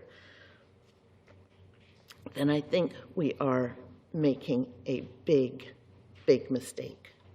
And I would really like to see us do this. We need 5 years and then additional 5, because if we want the Nanaimo Center Stage to fundraise, they need the ability to go to the federal government's heritage program to apply for funds, and they cannot do it unless there's a 10-year lease. And so we cut our own throats. We want to upgrade that theater. We don't want to pay for it ourselves, but we hamstring anybody who says, puts up their hand and says, I can do it, I'll do that. So I just think it's really important that we consider the history leading up to this night, and that we make sure we prove that, one, Nanaimo can do 2 things at once, and 3, that we, 1, 2, and 2, that we have the political will and we care about the neighborhood. Okay, Councillor Greaves. I don't think I can. Do you remember what it was? How many minutes do I have? About a minute and a half, I think. That Well done. Councillor Paggi, I think you quoted 86 hours of budget deliberations, and you know, you heard of taxpayer fatigue, and I'm telling you, I had councillor fatigue from doing that. And I think this is, I shouldn't speak on behalf of everybody, but I think a lot of this, what we're talking about now, is councillor fatigue about budgets. We've been bashing our heads back and forth for day after day after day about saving money and not spending money and you know, doing the right thing. And now we're faced with a $29,000 ask, and it seems like it's an insurmountable amount of money. And it isn't when you consider what our budget is and the money that we've been talking about in the last, as Councillor Paggi says, the 86 hours. Unfortunately, I think what rolls into this is that, you know, we just finished talking about a $160,000 renovation, and then another $34,000 renovation addition to that, and the report that we've received, I believe it's in this report, there's another $50,000 for a roof repair. And so all of this is adding up. But it's our asset, it's our building, and we have to fix it up, or maybe some don't believe we have to fix it up, but I believe we have to fix it up. Even to sell it, we'd have to fix it up. So I think we should put that aside, if that's possible, because that's asset management. We have to do it anyway. And what we're talking about is $29,000. I know we've already, I say given, but budgeted $11,000 or something for this year. So we think we've done enough, but I think we can do more. I'm taking a leap of faith. I'm sorry to hear that Councillor Paggi is having difficulty with this, and he's the cultural chair, and that means a lot to me. It's a real leap of faith, as I said before. I think, there's economic spin-offs, and, if you're in for a penny, you're in for a pound. And I think I'm in favor of this resolution, obviously. I must admit that I got quite confused with the report, the NAC and the NAG and the CVI and the NIC and the PADDYWAC and all these different. I had to get a chart out and figure out who was managing who, and if they left there, and the art gallery was there, and what 150 Commercial Street was there, and 25 Victoria, and it was very confusing. And I said, okay, make it simple for myself. They want $29,000. That's as simple as you can get. They want 29 grand. Next year it'd be 43,000 altogether, and the year after that it'd be 41,000. So I'm in support of this. That was 4 minutes, 3 minutes? More than that. Was it? No, it's fine. I just want to ask a question, Mr. Swaby, to you, or possibly to Mr. Clements. The figure $29,000 has been used. The motion on the floor is allocate additional funds and direct staff to negotiate a 5-year license of use agreement, including an option to renew for 2 additional years. And is all that going to be accomplished with $29,000? No. This year. Your worship, perhaps I could take a stab at that. So the motion is, if you turn to page 81 of the agenda package, it references in 2014, 40,000, of which 29,000 would be the additional amount, 2015 and 2016. But because the motion has changed, there's no reference in here to what the 2 extra years would be. I appreciate it, but to me, it's a little misleading when you talk about $29,000 in a 5-year contract with a 2-year extension. I would suggest respectfully that it's going to be considerably more than that. Well, it is. It is. It is. It is. The motion, I'll clarify, the motion does not say $29,000. I respect that. But the motion does say allocate additional funds and direct staff to negotiate a 5-year license of use, including an option to renew for 2 additional years. And I'm suggesting when we talk $29,000, we should talk to the motion. The motion does not include $29,000. Your worship. Ms. Samborski, go ahead. Your worship, based on the motion, if that was the motion that council approved this evening, we would look at basing the management agreement on what was outlined by Centre of the Arts Nanaimo, which would be the $29,250 for this year, the $42,000 the following year, and then the numbers as they provided for us. And I don't know then if it would be better if there was an amendment to the motion that spoke to the dollar amount or not.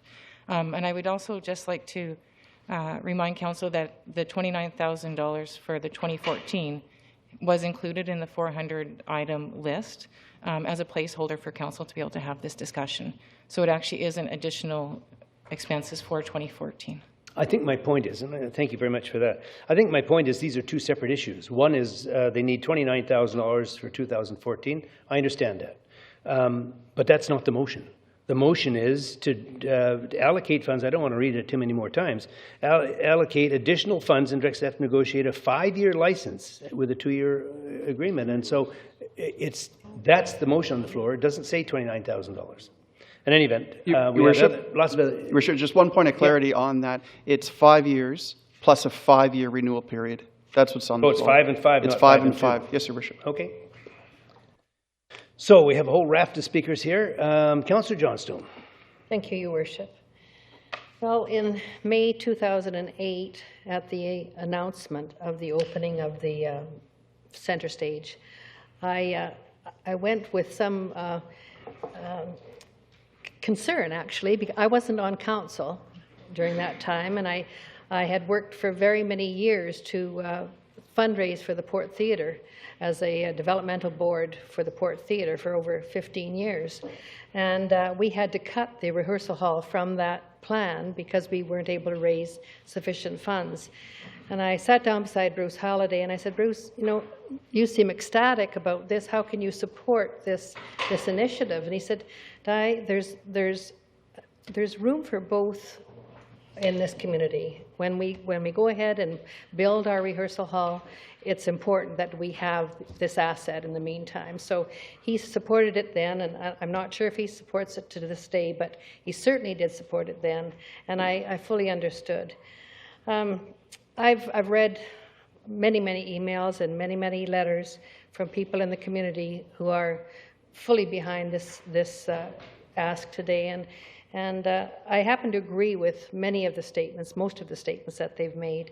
And if you can indulge me, Your Worship, I've made copious notes, but I'm going to try to reduce it to some degree. I'm not going to read all 10 pages. But the center stage does create a tremendous impact on arts and culture in our community. Many local businesses have profited, as they do from the Port Theatre Society. It's a vibrant extension of the downtown, and it's well embraced, as my colleague said, by the South End citizens. The increasing number of patrons, they're increasing at all events. They're treated at those events to quality productions. There's benefits to the businesses, the performers, and to the audiences. There's new plays by writers from Nanaimo, as well as international scripts. This is significant. We're getting writers from all over North America coming in and writing plays for our little tiny Victoria Centre stage. It builds community. I've always been big about volunteers, and as I said to Sarah tonight, my goodness, what would we do without volunteers in our community? We take such pride. Every event we have, we over-exceed the number of volunteers. We're about to have the 2014 BC Summer Games, and I know in my heart we'll exceed the number of volunteers required because we're built on that sense of pride in our community. We have audience coming to this center stage from Duncan, Port Alberni, Parksville, and Qualicon, and some from further afield. And we know that some of those people stay in our hotels and eat in our restaurants. It provides a home for groups who could not afford other venues. It's a home for new cultural ventures.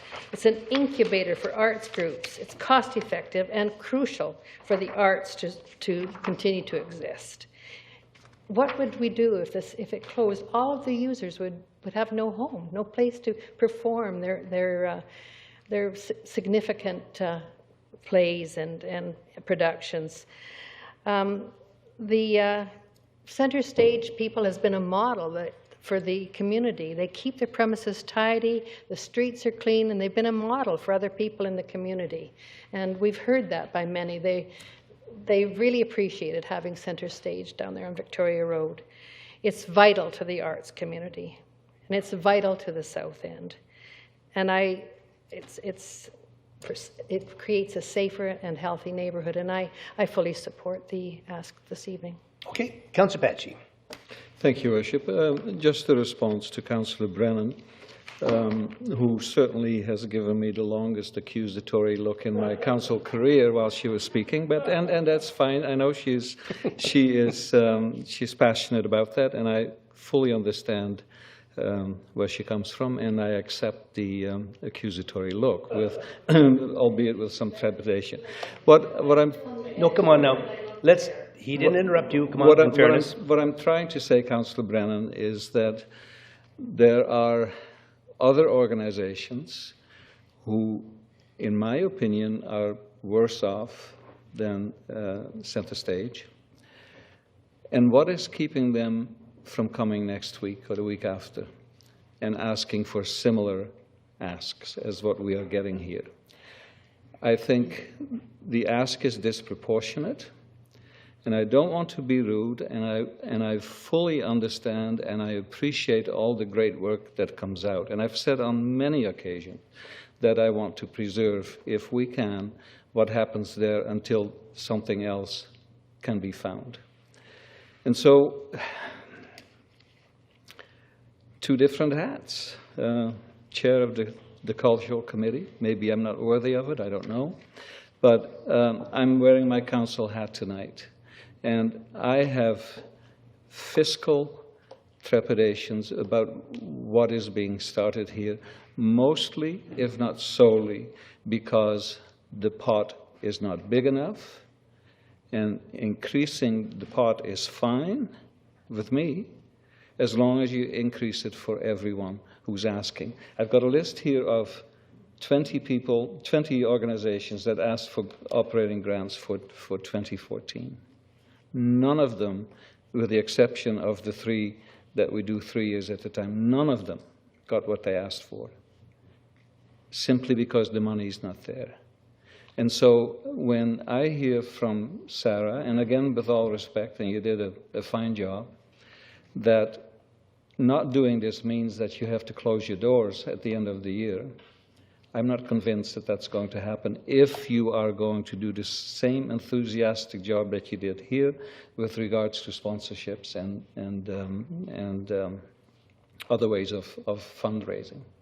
So again, hats off to what you're doing, but I need to keep the funding for cultural grants equitable for everyone in our cultural community. And that's my one and only objection to the motion that's on the floor. Okay, Councillor Kipp. Oh, thank you. This is a tough one for me. I don't think I can support it now. There's a number of issues. Here's a theater that sits right here that goes unused most weekends. It's a theater sitting right here. Probably seats as many people as that little center stage. And this is right downtown. This is right downtown, close to the other theater. We sold an annex for $1. Could have probably turned that into a theater. We have a lot of plans in front of us right now that have no dollar value attached to them. I wasn't here last week for the last meeting when everybody's having a love and hug session on the cultural plan because it didn't have a value attached to it too. And we've been doing a lot on assumptions. What I see in the forecasts here are assumptions. Just like this VICC said to me, we're going to have 3 times as many people this year and we're going to go for it. It's just not there. The facts and figures that were quoted by Councillor Brennan on the $92 million and the 800 jobs, that report talked about truck drivers and almost every job in Nanaimo was affiliated to arts and culture, which a study sometimes is a study. And this is not about $29,000. Page 100 talks about $482,000 of estimated costs to fix the building. And if we're going to do a 10-year lease on this thing, and now that just hit the floor today, which didn't give me much time to think of it. I was questioning on the 3-year commitment, and now I can't support that. This building was a bad investment from the beginning. And you know, when you got a bad stock, you average down. You average down. You dump your stock, hope to buy in later for a better price if you have to. I'm really concerned that this is a leap of faith that's leaping us down the rabbit hole. We have spent over $500,000 on this building already. We spent $500 or $600 in the beginning when we bought it, another $200,000 on one wall. It just, to me, yeah, the arts community needs a place, but this, to me, isn't the one. And as far as it building the south end and doing all that, it was unsafe before because people didn't feel unsafe. And if they feel safe now because there's 60 events in the community, that it wasn't that unsafe before. So the multiplication of our assumptions to meet the needs of this group, to me, it's just a bad investment. It's been a bad building since the inset. It's an old piece of garbage that we're going to dump $1 million more bucks into this. So you say in for a penny, you're in for $1 million. Can't support it. Okay, Councillor McKay. That doesn't help. Thank you, Worship. I just wanted to go back to a comment that was made earlier about everybody congratulating each other at our recent meeting and patting each other on the back and so on and so forth. I put my hand up with with a lot of trepidation. My reason for that was on the cultural plan, and my reason for that was because there was no numbers attached to it. Nobody said how much this is going to cost. So what's going to happen over the next coming years, based on the fact that we unanimously supported that, is we're going to see over and over and time again references to it in our agenda. No, you need to spend this money because it's this pillar or it's that pillar or it's this commitment you made, et cetera, et cetera, et cetera. You know, we're paying for commitments that were made by councils 15 years ago. and being told, no, that's council's mandate. Well, sorry, I was very concerned about it. I did vote in favor of it, but with much trepidation because there's no dollars attached. We talk. I noticed that in one of the items on here, it talks about the per capita. Well, the per capita. Let's look at the per capita versus the number of people that are exposed to it. Per capita at $1 times 8,000 people involved versus the Port Theatre at $5 times 200,000 people involved. That means that the cost per user is 5 times greater for this facility. Then I look in here, it says under the first paragraph of discussion, it says the only short-term repair required over the next several years is the sloped roof at a cost of approximately $50,000. Well, several years is quite a ways out there. It's beyond 5 as far as I know. Yet, we've got $480,000 sitting here that we just happened to put to one side in our 5-year capital plan. It's been there. So let's not say it's 50,000. Let's say it's 480. Let's call it what it is. So then we look at what transpired over the last few months, and I hear about correspondence tonight going back to last May between Nanaimo Centre Stage and Arcan and the Art Gallery. And I hear people saying, oh no, we were surprised by that move, et cetera, et cetera.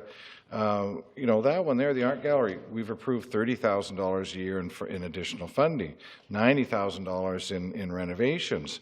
Where the heck does this stuff stop?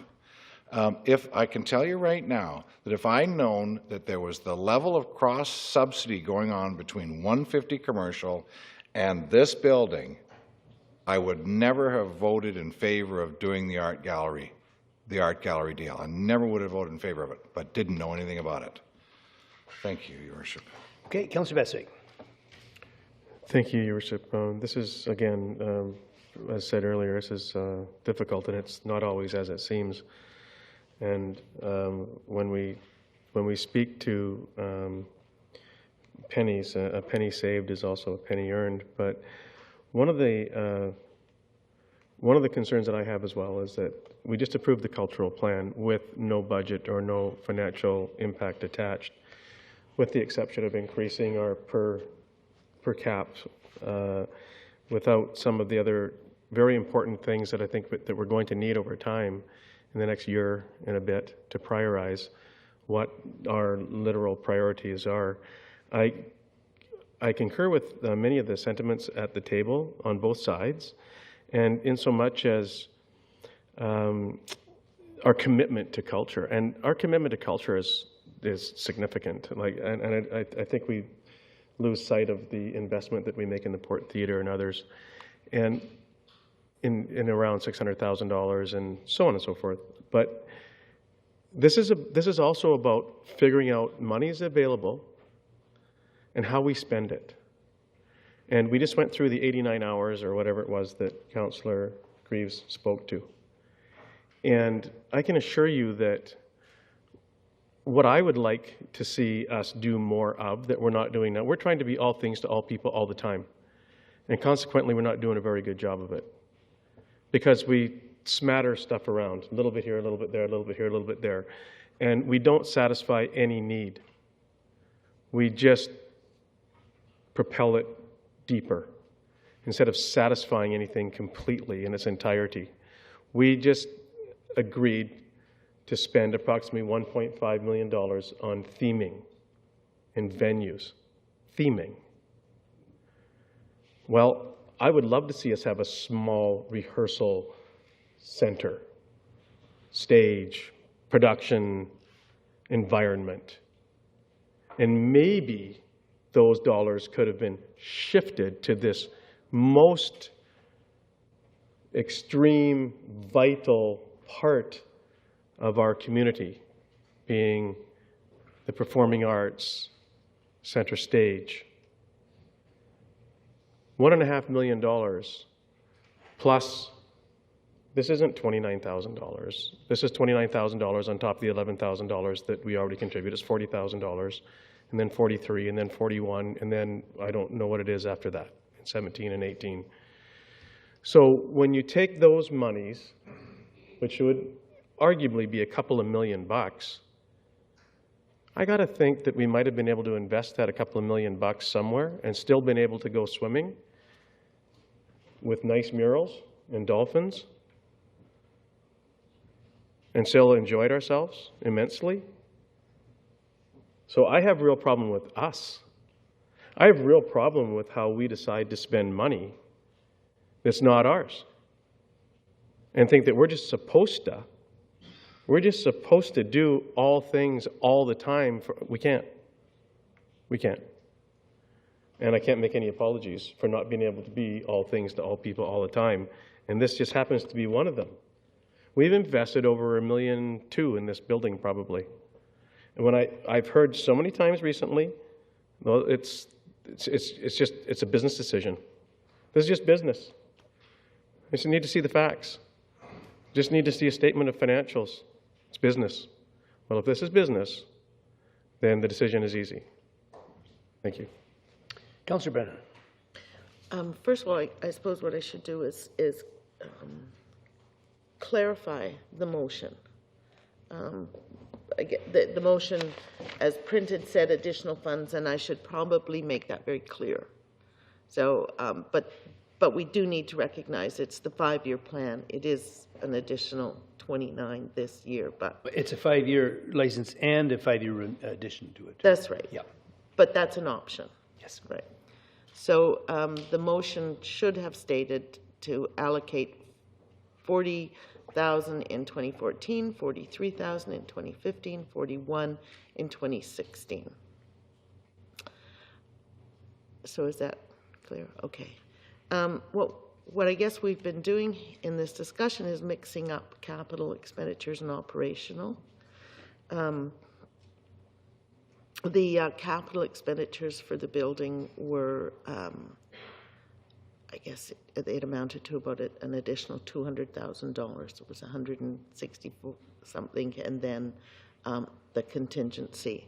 So those are capital expenditures. They're different than operations, and we all know that.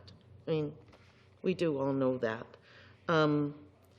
And so we're not spending the 40, 43, 41 all in 1 year. It's the 5-year plan. We've just gone through the 5-year plan and removed things from later years, bumped things up, those kinds of things. So, you know, if the Port Theatre were to become a reality, we would be looking at those figures again. I'm not suggesting that we'd change them, but we always have an opportunity to look at them. We have not spent $1.2 million on Center Stage. We simply haven't. And I think the beginning purchase funds were about $450,000, and those were, I believe that some of those funds, if not a big chunk of those funds, were DMBIA funds, and that's not solely City of Nanaimo funds. It's a voluntary tax of the BIA downtown. They have chosen, they have asked, they voted. So let's not mix things up, because it's confusing enough. But if we start to mix up our capital expenditures with our operational expenditures, and if we fail to acknowledge where the capital came from, we're going to be confused. Your Worship. So that's what I wanted to clarify, and I made it a 5-year with a 5-year because there's no opportunity to access or leverage in funds from senior levels of government unless there is a 10-year lease, and I think the information that we received from Center Stage will confirm that. Okay, thank you. My question was whether Councillor Anderson had a question. His name was on and then disappeared. Oh, it's back again. Councillor Patchy. Thank you. Just in response to Councillor McKay and his reluctance to have voted for the culture plan. I had hoped, and I was of the opinion, that Ms. Sombowski did a superb job in explaining that anything that was decided in conjunction with the cultural plan would come back to council for any and all approvals. And I just wanted to make sure that you were reminded of that. Well, Councillor Kipp and then Councillor Anderson. Councillor Kipp. Thank you. Page 91 of the agenda shows the confidential report that the building costs were about $466,000, and $100 come from the Downtown Neighborhood Partnership Group a long time ago, and the city kicked in $525,000, and there was $100,000. So, and then they were short on their renovations were $196,000, of which they were short the $38,000, and they gained some funds for it. So it's good to have the figures in front of us, and to try and separate operations from capital just means you're looking for an argument to bring down the sum. But for me, it's the total cost of the operation of the project. We do fund the Port Theatre renovations on the outside, and we do paint buildings and stuff, but it's still money going to that cause. And I think Councillor Bestwick's thing is, you put lipstick on a pig, it's still a pig. And that thing is a drain. It's an old environment.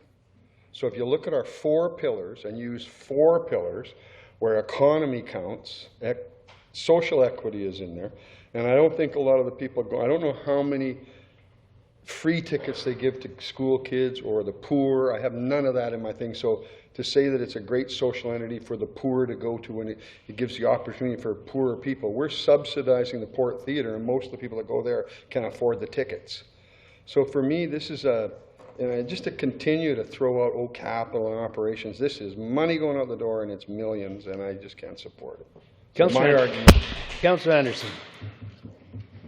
Thank you, Mr. Chair. Through you to Councillor Brennan or staff, I'm just wanting some clarification on the amount of money, if this motion was to be approved, that council would be allocating to the Centre for the Arts.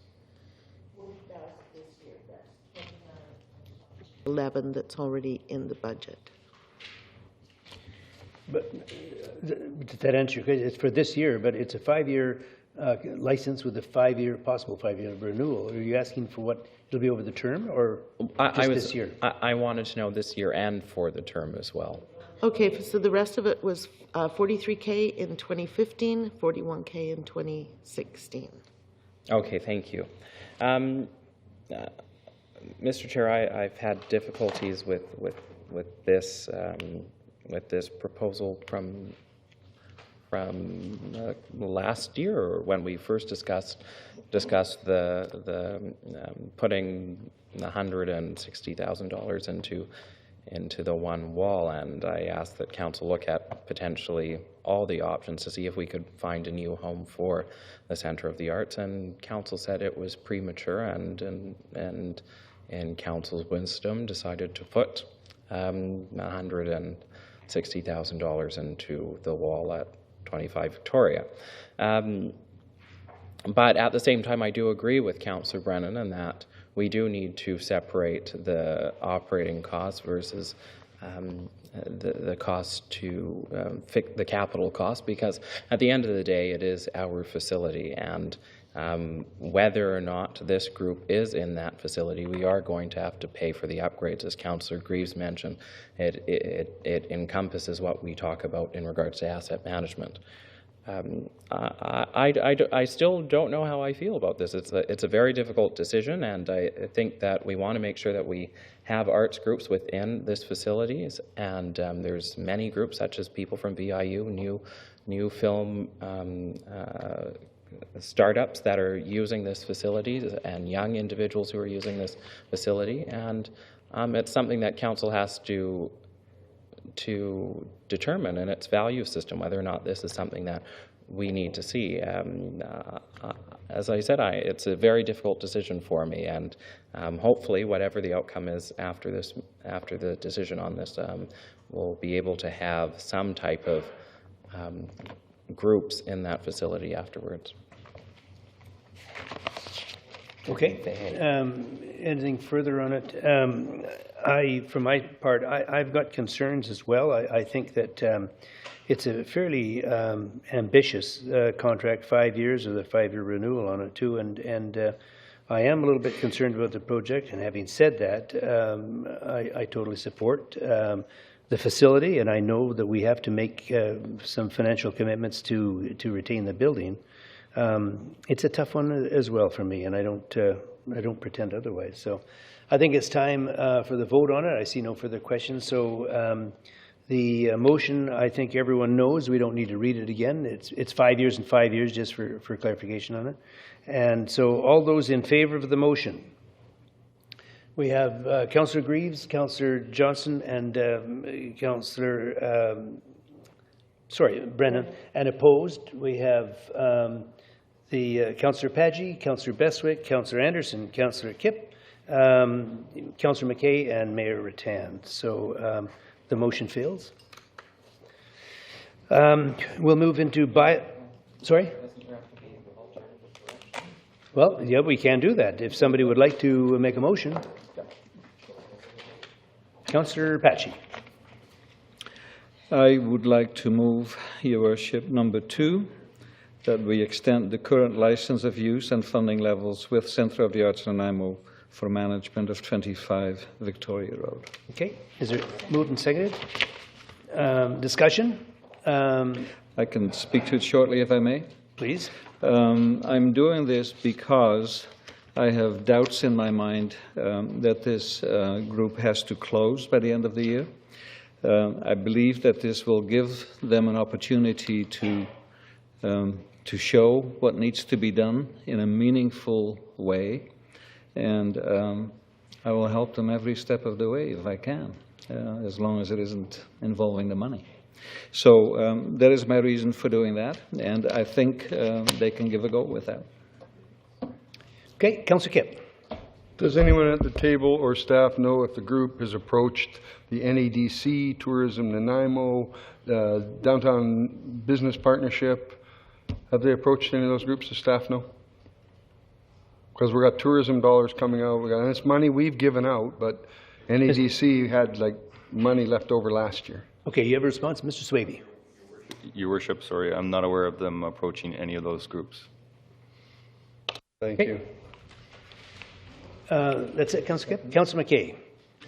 Thank you, Your Worship. It's more of a question. So we've had a lot of discussions about this. Can staff explain to me what on January 1st this year, before we got any additional asks, what was their funding?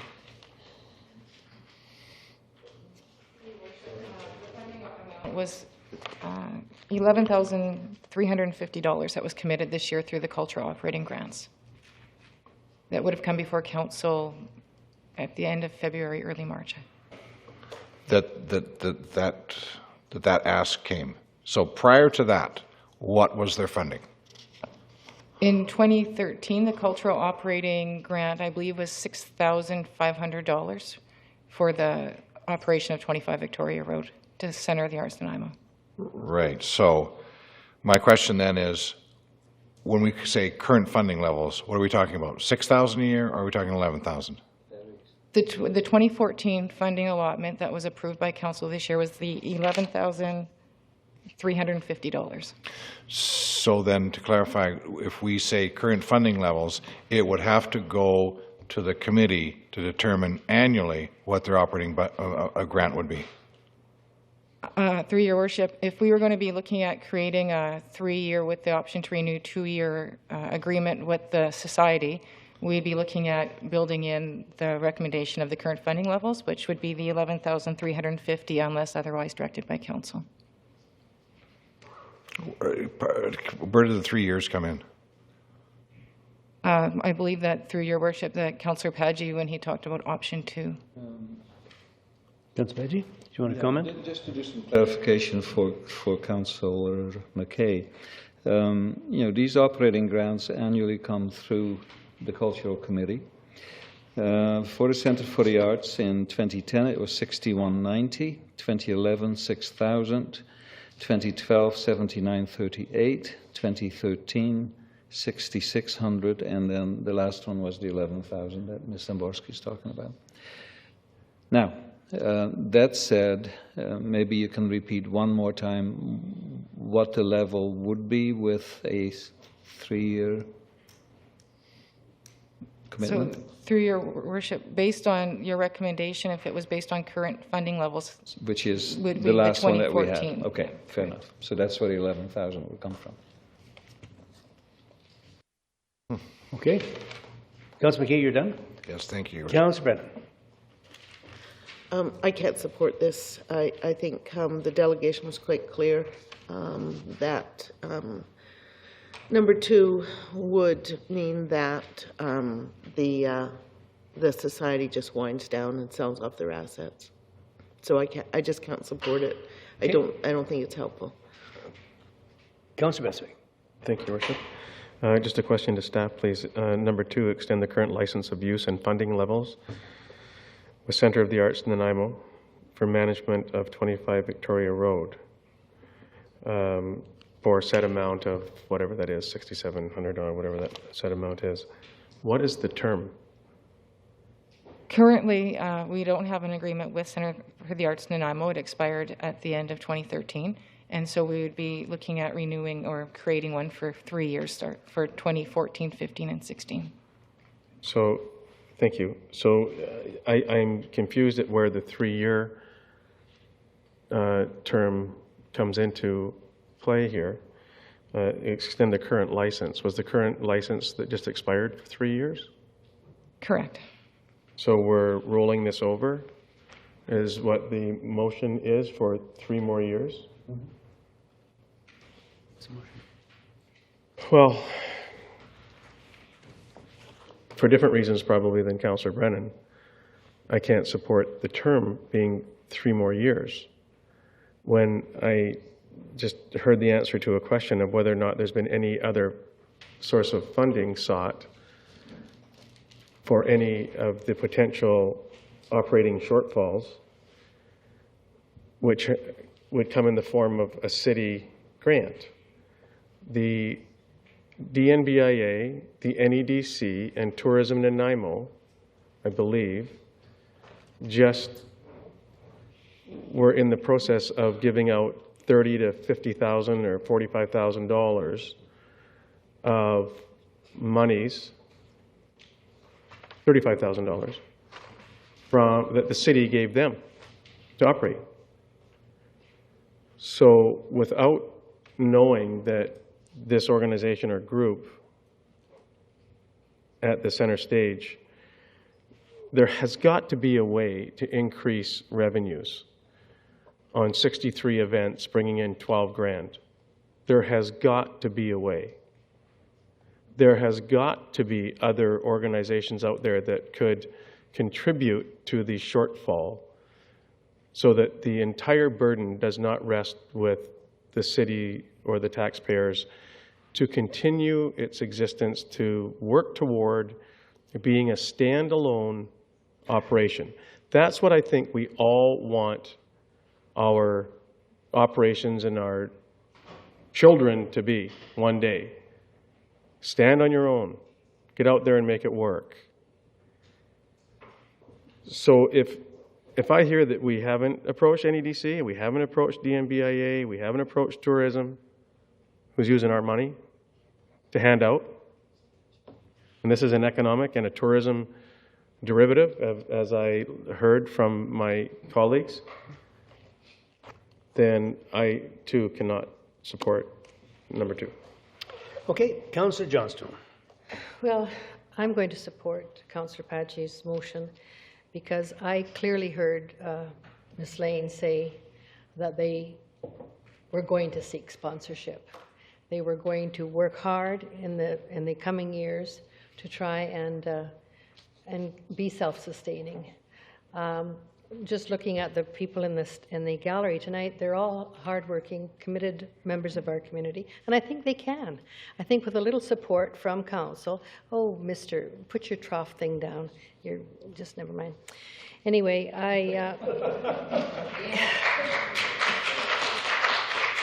I believe that they'll be able to do it, and I sincerely hope they can. And I will, along with my colleague Fred, support you in any way.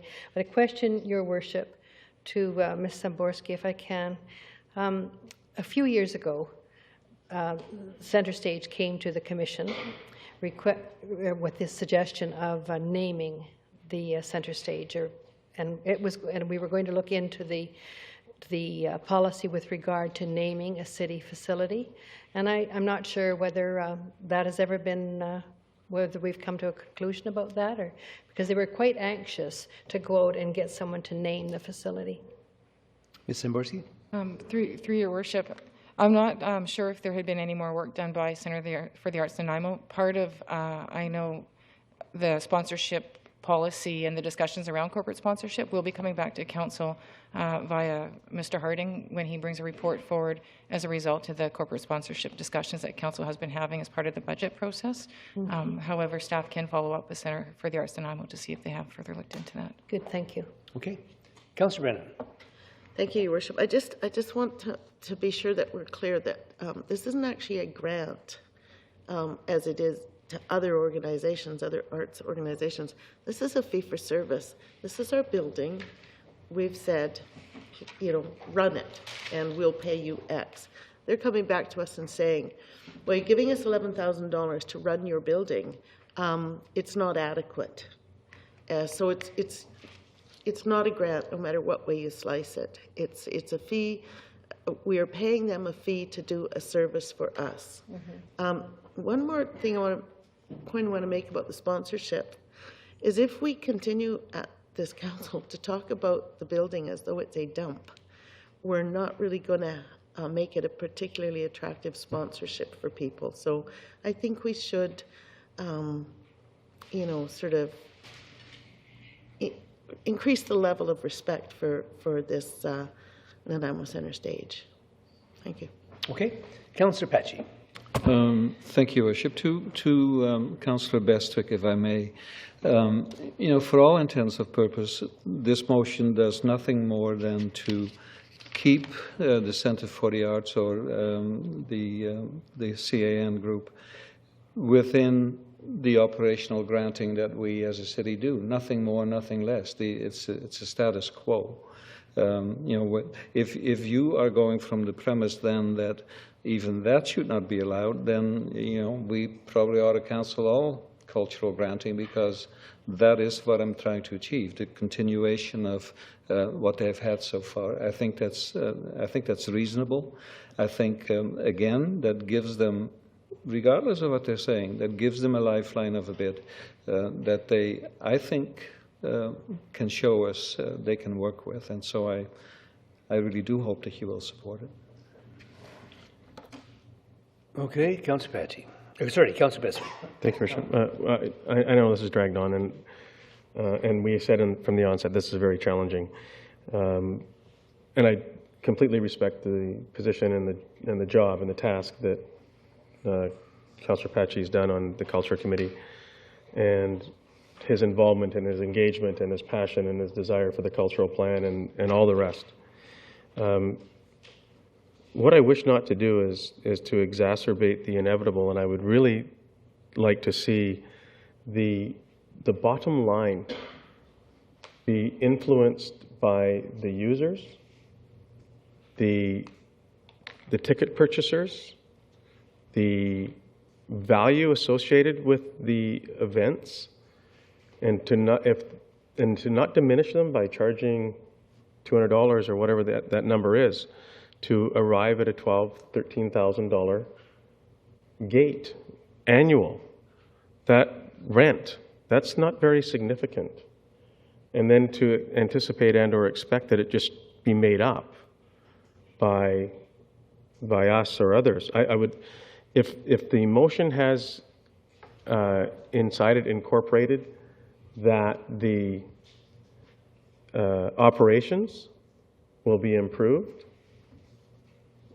the bottom line, a basis of improvement, and I can see it trending upwards. It's not trending upwards, and it hasn't trended upwards for years, and it's not to castigate the people that are doing it. They're great folks. They do great work, but it's not trending upwards. And that is a significant, huge impact for me. It's an influence for me. It's an impact on how I think.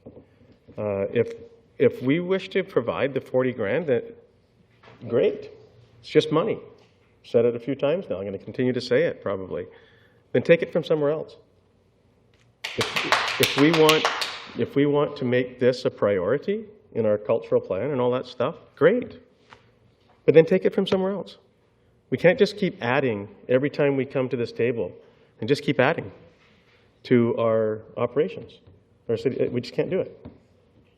And I'm just awaiting the next onslaught. But we have to somewhere, draw that line in the sand. We've got to figure it out. If they improve the bottom line, they don't need our contribution. Good. I see no further questions on this. I certainly will support the motion, and I'd like to think there will be an opportunity, and I think Councillor Patchy spoke to it, and possibly Councillor Bessick as well, that I think it behooves the users and the organizers that are there now to do all they can to make it successful financially, and I think that opportunity is there. I certainly support it, and I support 25 Victoria Road, but not at any cost. So having said that, the motion is to extend the current license of use for funding and funding levels with Centre of the Arts Nanaimo for management of 25 Victoria Road. Has it been moved and seconded?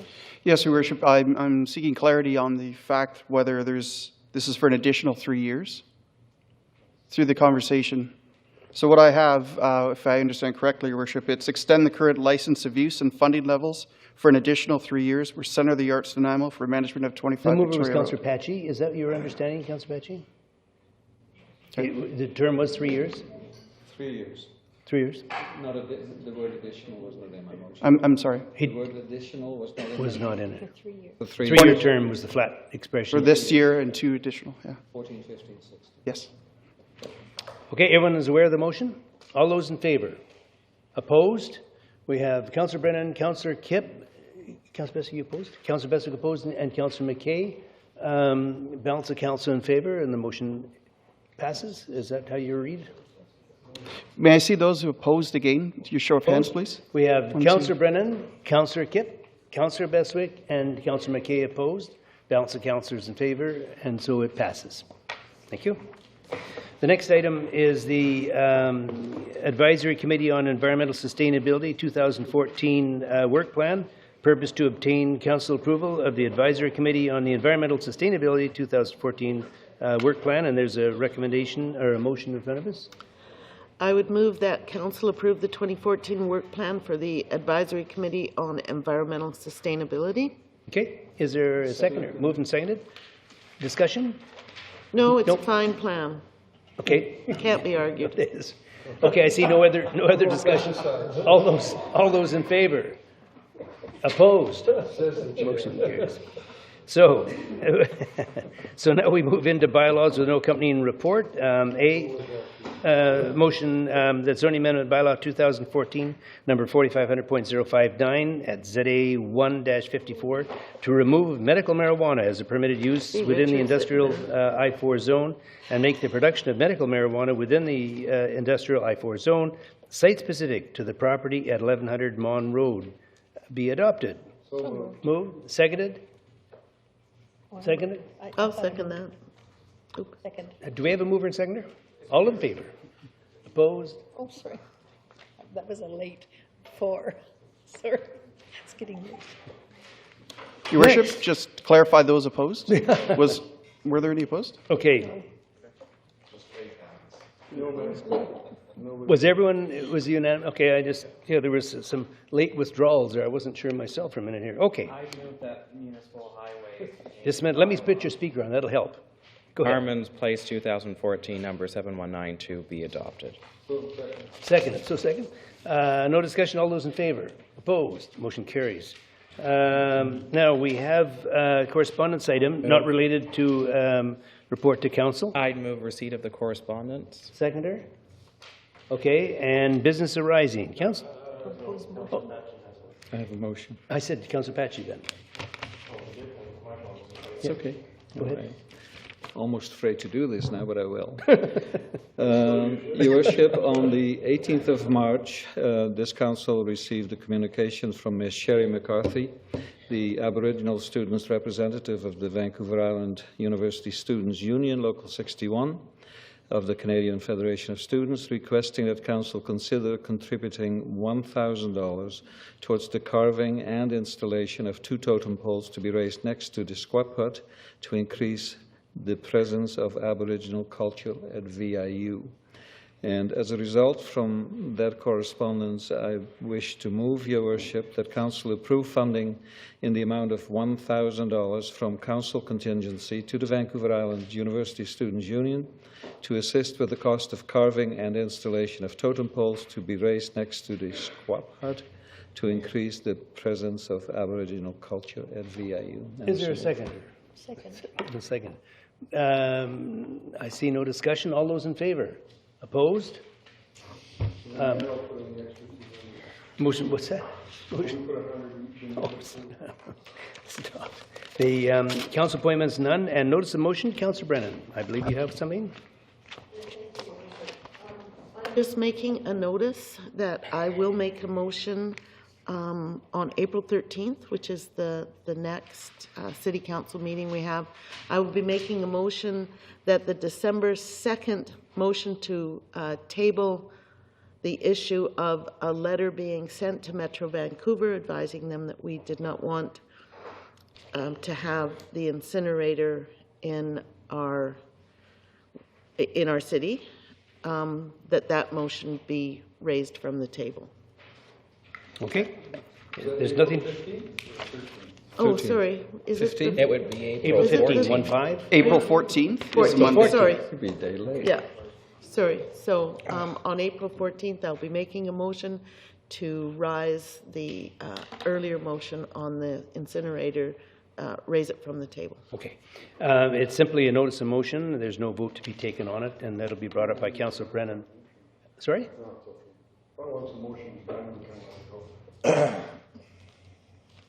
Oh, no, a tabling motion assumes it will be brought back. Yeah, In but fact, a tabling motion can't be made, would be incorrect to be made if it was in order to completely push an item aside so that it couldn't come back. If you, motion to follow the process of that.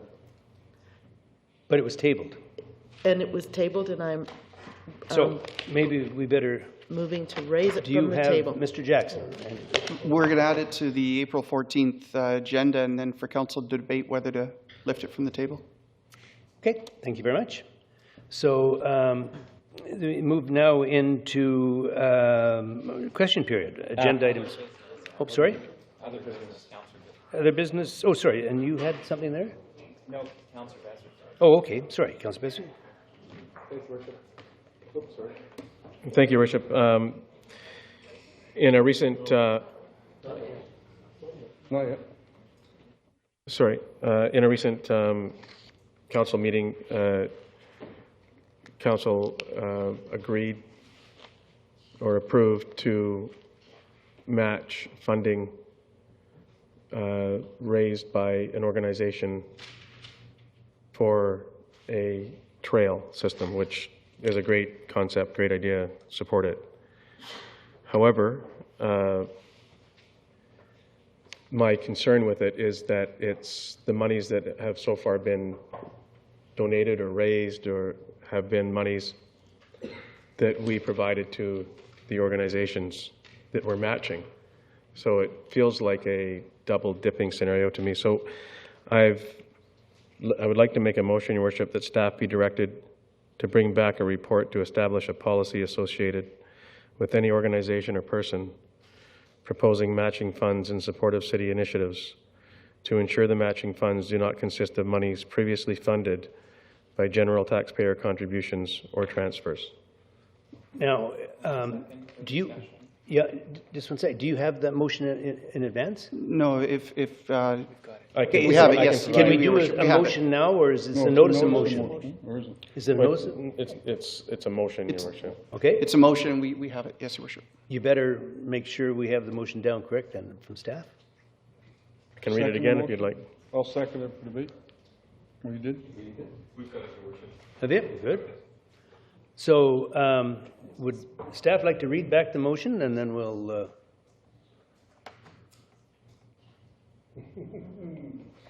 I could read that if you'd like, Your Worship, that staff be But directed. sorry, I just want to make sure they've got it though, that's all, because this is just a verbal thing.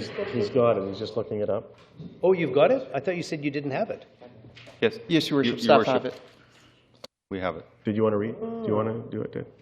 I have to pull it up, but we have it, Your Worship. Your Worship, the motion that's on the table is that staff be directed to bring back a report to establish a policy associated with any organization/person proposing matching funds in support of city initiatives to ensure the matching funds do not consist of monies previously funded by general taxpayer contributions/transfers. Okay, that's the motion? Good, and it's been seconded? I see no discussion. Oh, yeah, there is. Oh, I do see discussion. Councillor Brennan. Could that be explained to me, what that means? Like that last piece on the what is that last piece that you want a specific prohibition against? Councillor Beswick, go ahead. Sure. As I understand, in the meeting that I missed, we agreed to match funds up to $100,000 as raised by a third party, by an organization. And the monies so far that they have raised come from the RDN, tourism, and the DNBIA in the total amount of $50,000. So what I am seeking, what of those monies that we've already provided those organizations to operate with, Tourism Nanaimo, 100% City of Nanaimo. So they're providing $15,000, I believe it is, for this initiative. We are going to, based on what we did last week, was agree to match it. Well, we're matching our own money. And to me, that just doesn't make sense, that we match our own money. The DNBIA, I'm sure that we're 50-50 funded. Okay, well then that to me is that we're funding 50% of the money that they're giving. The regional district, I think we're 90% of the money, or 80%. I'm not sure what the exact number is. So all I'm saying is, staff, please come back with a report that identifies that when people come and ask us to dollar match or to support an initiative, that we're not doing it twice. That's what it's for. Okay, Councillor Brennan, did you have anything further? Or you? Yeah, I just want clarification on that. Okay, Councillor Greaves. Thank you, Your Worship. I'll be very short. You keep saying that. I know. I'll try. Good idea. This has always been sort of a little bugaboo about matching funds and so on, and we're matching our own funds, and especially with the RDN, I've noticed that's going on. But at the Parks, Rec, and Environment, I believe, now we had it at the Transportation Advisory Committee, we had the presentation at the RDN, we had the presentation about 3 or 4 times, but we agreed, if I'm not mistaken, to just give them $100,000, not match anything. We were going to give them $100,000 because that money was already in the trail reserve. I guess that's the word, reserve. So that's... but I like the idea of the report, but we're going to give them $100,000. Whether they give us $5, $1, or $90,000, we're giving them $100,000 because that's for trails anyway. And this is a good place to put it. And it's going to go from the train station apparently to the 7th Street. And that's the trail that we're talking about. That's all I have to say about that. Okay, Councillor Anderson, it's your motion, was it not? Well, it's not my motion, it's actually the council's motion. No, but I understand it, but you was your recommendation? Yes. We're looking for clarity. Yes, the first thing, I'm supportive of the motion. I think it's a good thing that we can have this conversation and be able to discuss further matching funds on and actually having it in council policy. The interesting thing about this entire matching funds thing is that it's really symbolic. The $100,000 is within the Parks and Rec trail budget, capital trail budget. So it's going to be spent no matter what. Our staff have already talked about having the ENN as a priority for next year. So really, in this motion, it's talking about a symbolic motion of putting $100,000. We're going to spend $100,000 on trail, whether it be on the ENN, no matter what. The Nanaimo Rail Trail Partnership wanted to partner with us, and symbolically saying that the ENN Trail is an important initiative within the community, and they support council's initiative. Because as I said at our previous budget meeting, this is policy that is supported by council in numerous areas, from the Parks, Recreation and Culture Trails Implementation Plan in 2007, the Official Community Plan and Plan Nanaimo on page 109, which talks about continuing the development of the trail on the ENN corridor, through the strategic plan and talking about exploring options for use of the rail line, i.e. a parallel trail, even council policy on September 9th, 2013, sending a letter to the Island Corridor Foundation. So this is already there. Council said this is a priority, and this is us moving forward in the direction saying that this is our priority. And there's a group outside of this council table who says your initiative is important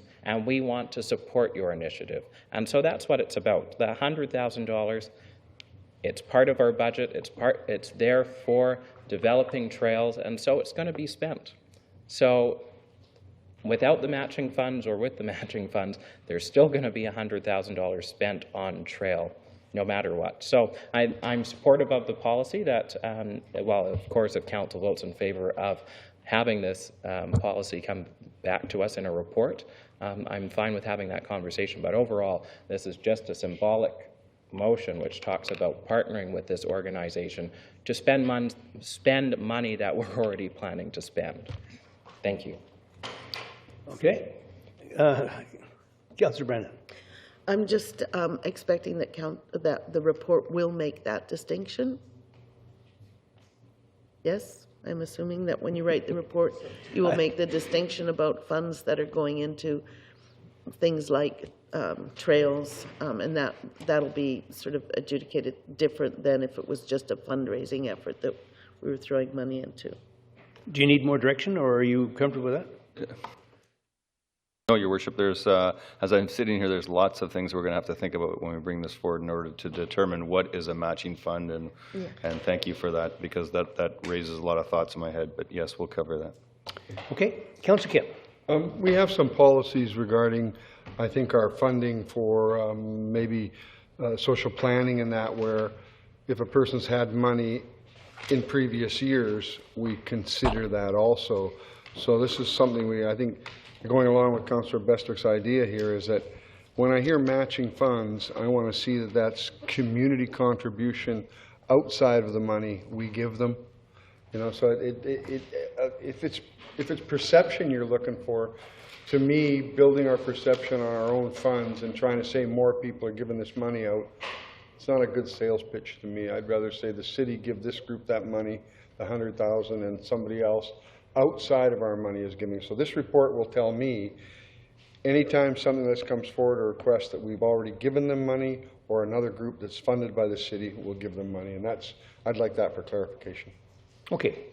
That's, I think, pretty well it. And everyone understands the motion. We don't need it read again. All those in favor? Opposed? Motion carries. And now we go into question period for agenda items only.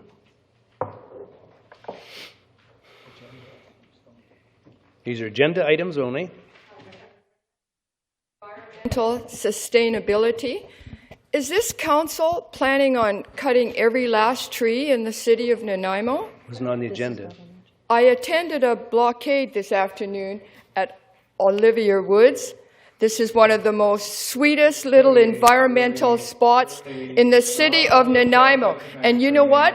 You are totally But listen, clear-cutting. but We're listen to me. talking about I'll the let you state. speak. Listen, I'm talking right now, and I only got a minute.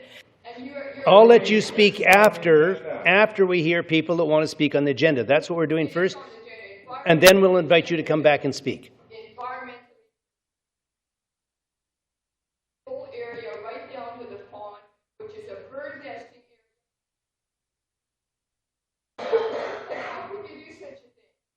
Just have a look at these pictures I took this afternoon, and take note of the little picture of a girl. Your And she worship, says- can we get some questions, please? She says, could you please What's the leave a question? tree for me? Question, period. What's your question? The question is, are you going to cut down all areas, all the trees in the city of Nanaimo? Answer, no. Well, you're certainly doing it. You're not caring about anything. I say Okay. shame on you, shame on the lot of you. Okay. And Thanks you, for your city viewpoint. Manager, you are responsible the most. Shame on you. Okay. The lot of you make me sick to my stomach. Well, thank you for coming. Now, anyone else that would like to speak to matters during the question period on agenda items only? Hi there, Matthew O'Donnell, 25 Front Street. Before I ask my question, I just want to say that I mean this with no disrespect towards Nanaimo Center Stage and what they're doing over there. Love the arts there in Nanaimo. My question, I guess, is to Councillor Brennan, through your worship. During your speech, you said something about a Tea Party uprising. It's a clarifying question. What did you mean by that? I should do this. Is my mic You're on? Okay.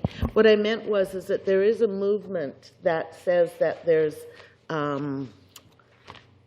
taxpayer fatigue and there's so much energy put into it that in some instances that levels of government have been completely paralyzed.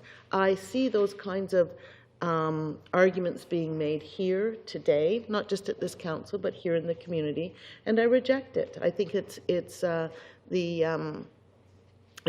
very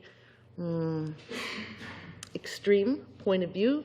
It doesn't recognize the value of taxes and the value of services that people enjoy, and it doesn't recognize that people understand the connection between their taxes and their services. And so I'm not the first one to call it a Tea Party attitude, and I know I won't be the last. Okay, fair enough. I thank you for your response. I'm surprised actually that you hadn't heard that term before. Oh, I've heard it. Oh, yeah. okay. Yeah. So I just have a really quick follow-up, if I may. Do you think maybe it's like a Tea Party uprising, or maybe just like citizens tired of our municipal government wasting public tax dollars on non-essential issues when there are much more pressing issues? Yeah, no, I that don't. should be dealt with in the city? No. Do you think maybe the term Tea Party, considering how the crazy people who run the Tea Party on the United States are maybe a little bit more extreme than people here in Nanaimo who are just worried about government wasting money? It's called pork barrel spending. It's called, pardon? Pork barrel spending. John McCain made it famous. All right, so you and I are just on two opposite sides of the spectrum here. A little strong, though, don't you think? Thank you. Anyone else would like to speak to matters related to agenda items only?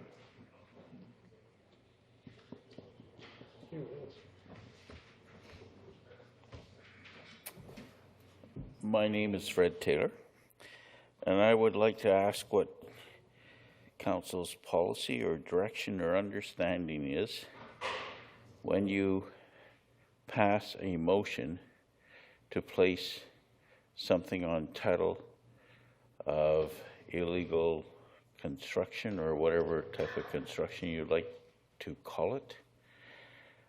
For instance, can I negotiate, can staff negotiate outside of not seeing 100% of that construction and not place something on title?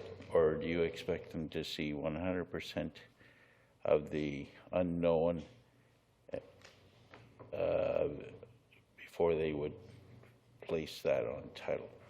Mr., are you talking like a Section 5.7? Is that what you're referring to? Yes, because I happen to be aware if somebody negotiates, removes a door or something, but the 99% of the construction of a level of a building is unseen, he doesn't get anything on title. And I think that's not the intent, because the intent, if even if you get a building permit today, there's stages throughout that building permit that you must see to authorize the building permit, to okay it. If you have a complaint of illegal construction like you had 3 tonight, and you don't see 100% of the construction that created that, where do we place something on title? Because I've seen people stand here and say, I'm not ripping all the gyprock off for you to see if there's 2x4s there or something. Or even going further, has there been an electrical permit for whatever's behind the walls? So how do you try to protect your liability for the city if you don't see all that? Interesting point. Mr. Lindsay, I know you're dying to come up with an answer for us here.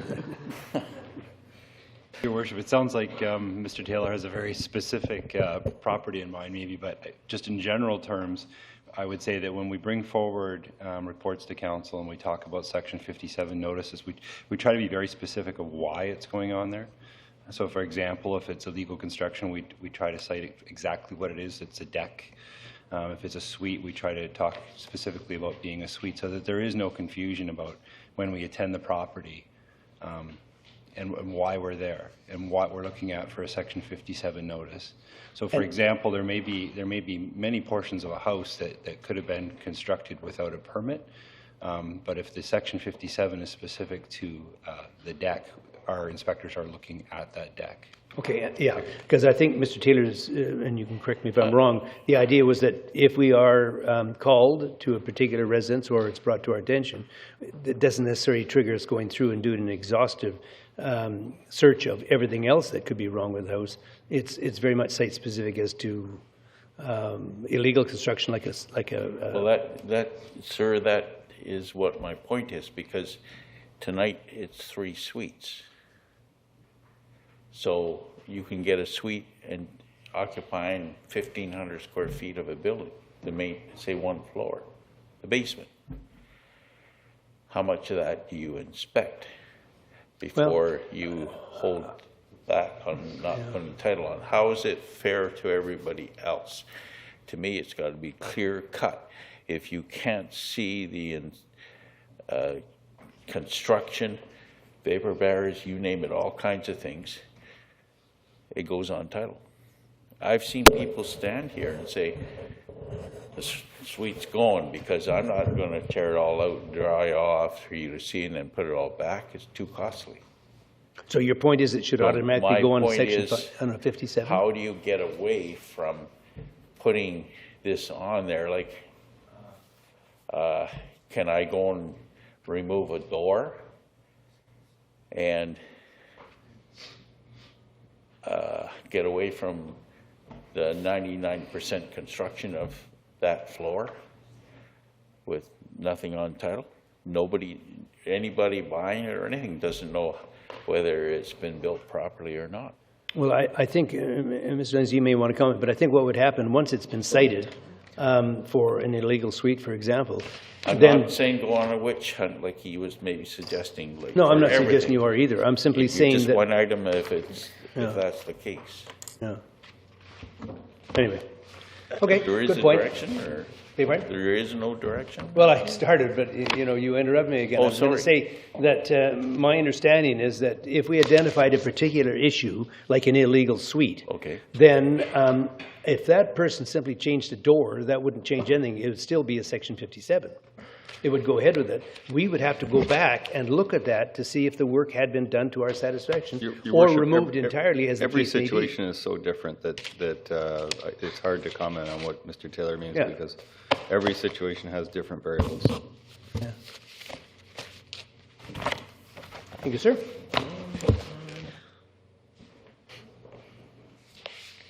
Bart Fuller, 604 Nickel Street. Just a couple of questions.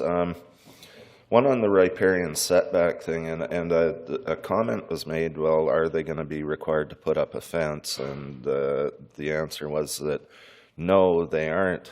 And I'm thinking that, you know what, it might not be a bad idea if people were to put up fences.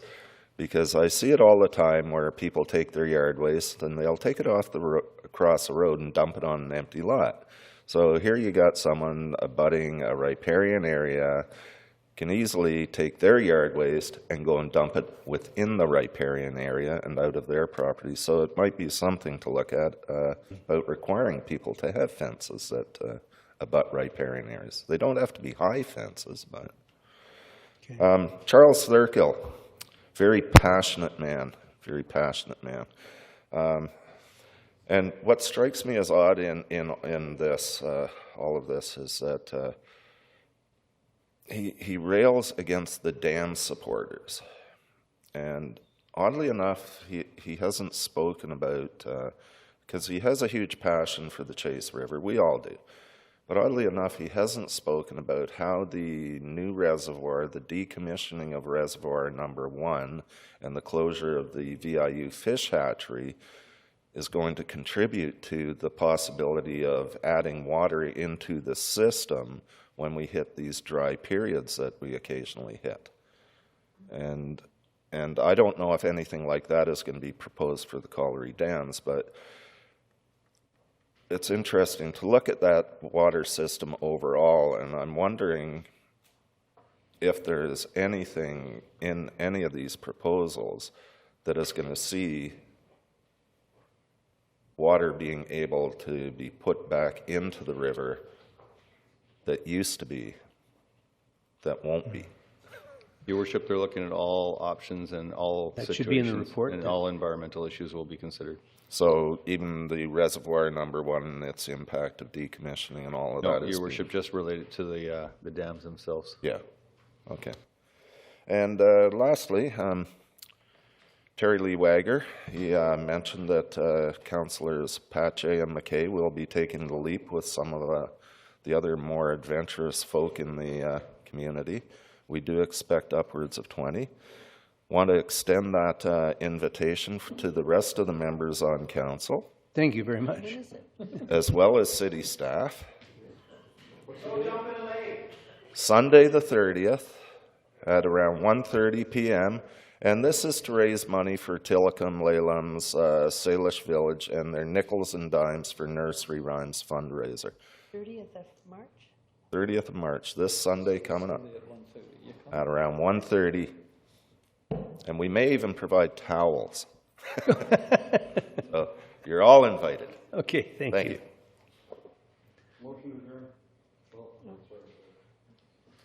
Terry Wager, 71 Caledonia.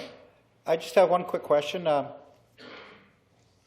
Why are the technical committees meetings closed to the public? Many people have asked me, why can't we go look? We don't want to cause trouble. We just want to see what's going on. Why are you guys keeping everything secret all the time? What are you up to? What are you hiding from us? So my question is, why? Why hide it from them?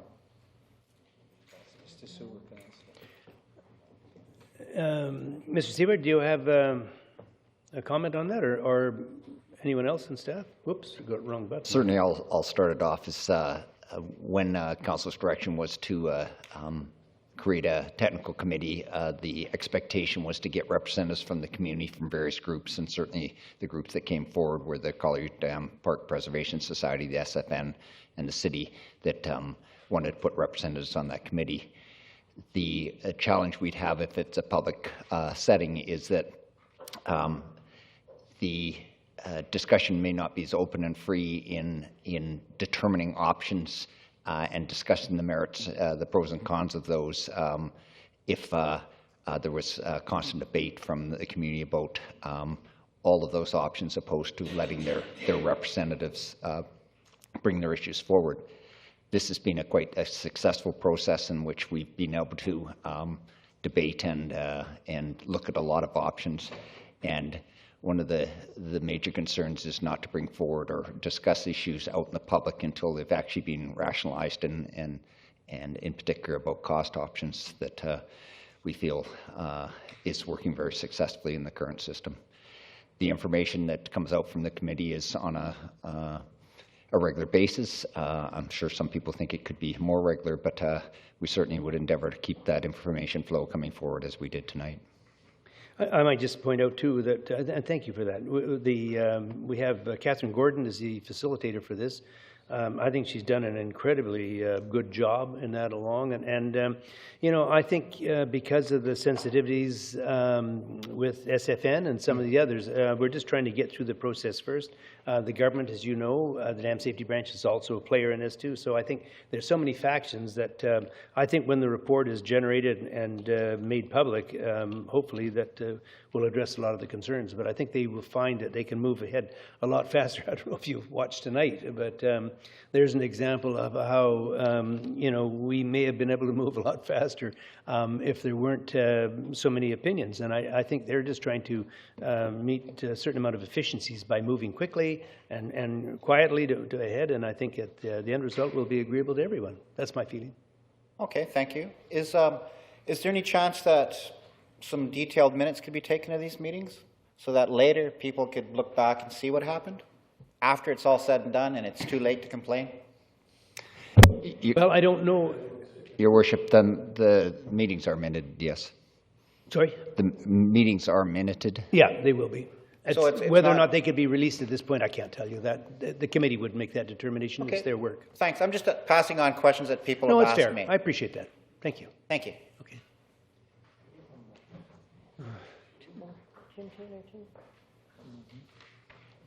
Robert Fuller, 3350 Hammond Bay Road. My question has to do with the Nanaimo Center Stage. I heard earlier a councillor mentioning that you've got to separate the capital from the operating. I have a hard time doing that. You voted tonight to extend the mandate of CAN for 3 more years. Now what about the building? Is it going to be $482,000? Is it going to be more? Is it going to be less? When are we going to do it? Is it going to be piecemeal? Councillor Kipp also mentioned something tonight that I thought not quite odd, but I was happy to share his insight. And I had it written down under my questions. And I believe that you can put lipstick on a pig, but it's still a pig. Thank you. Yep. Okay, no questions. Thank you very much.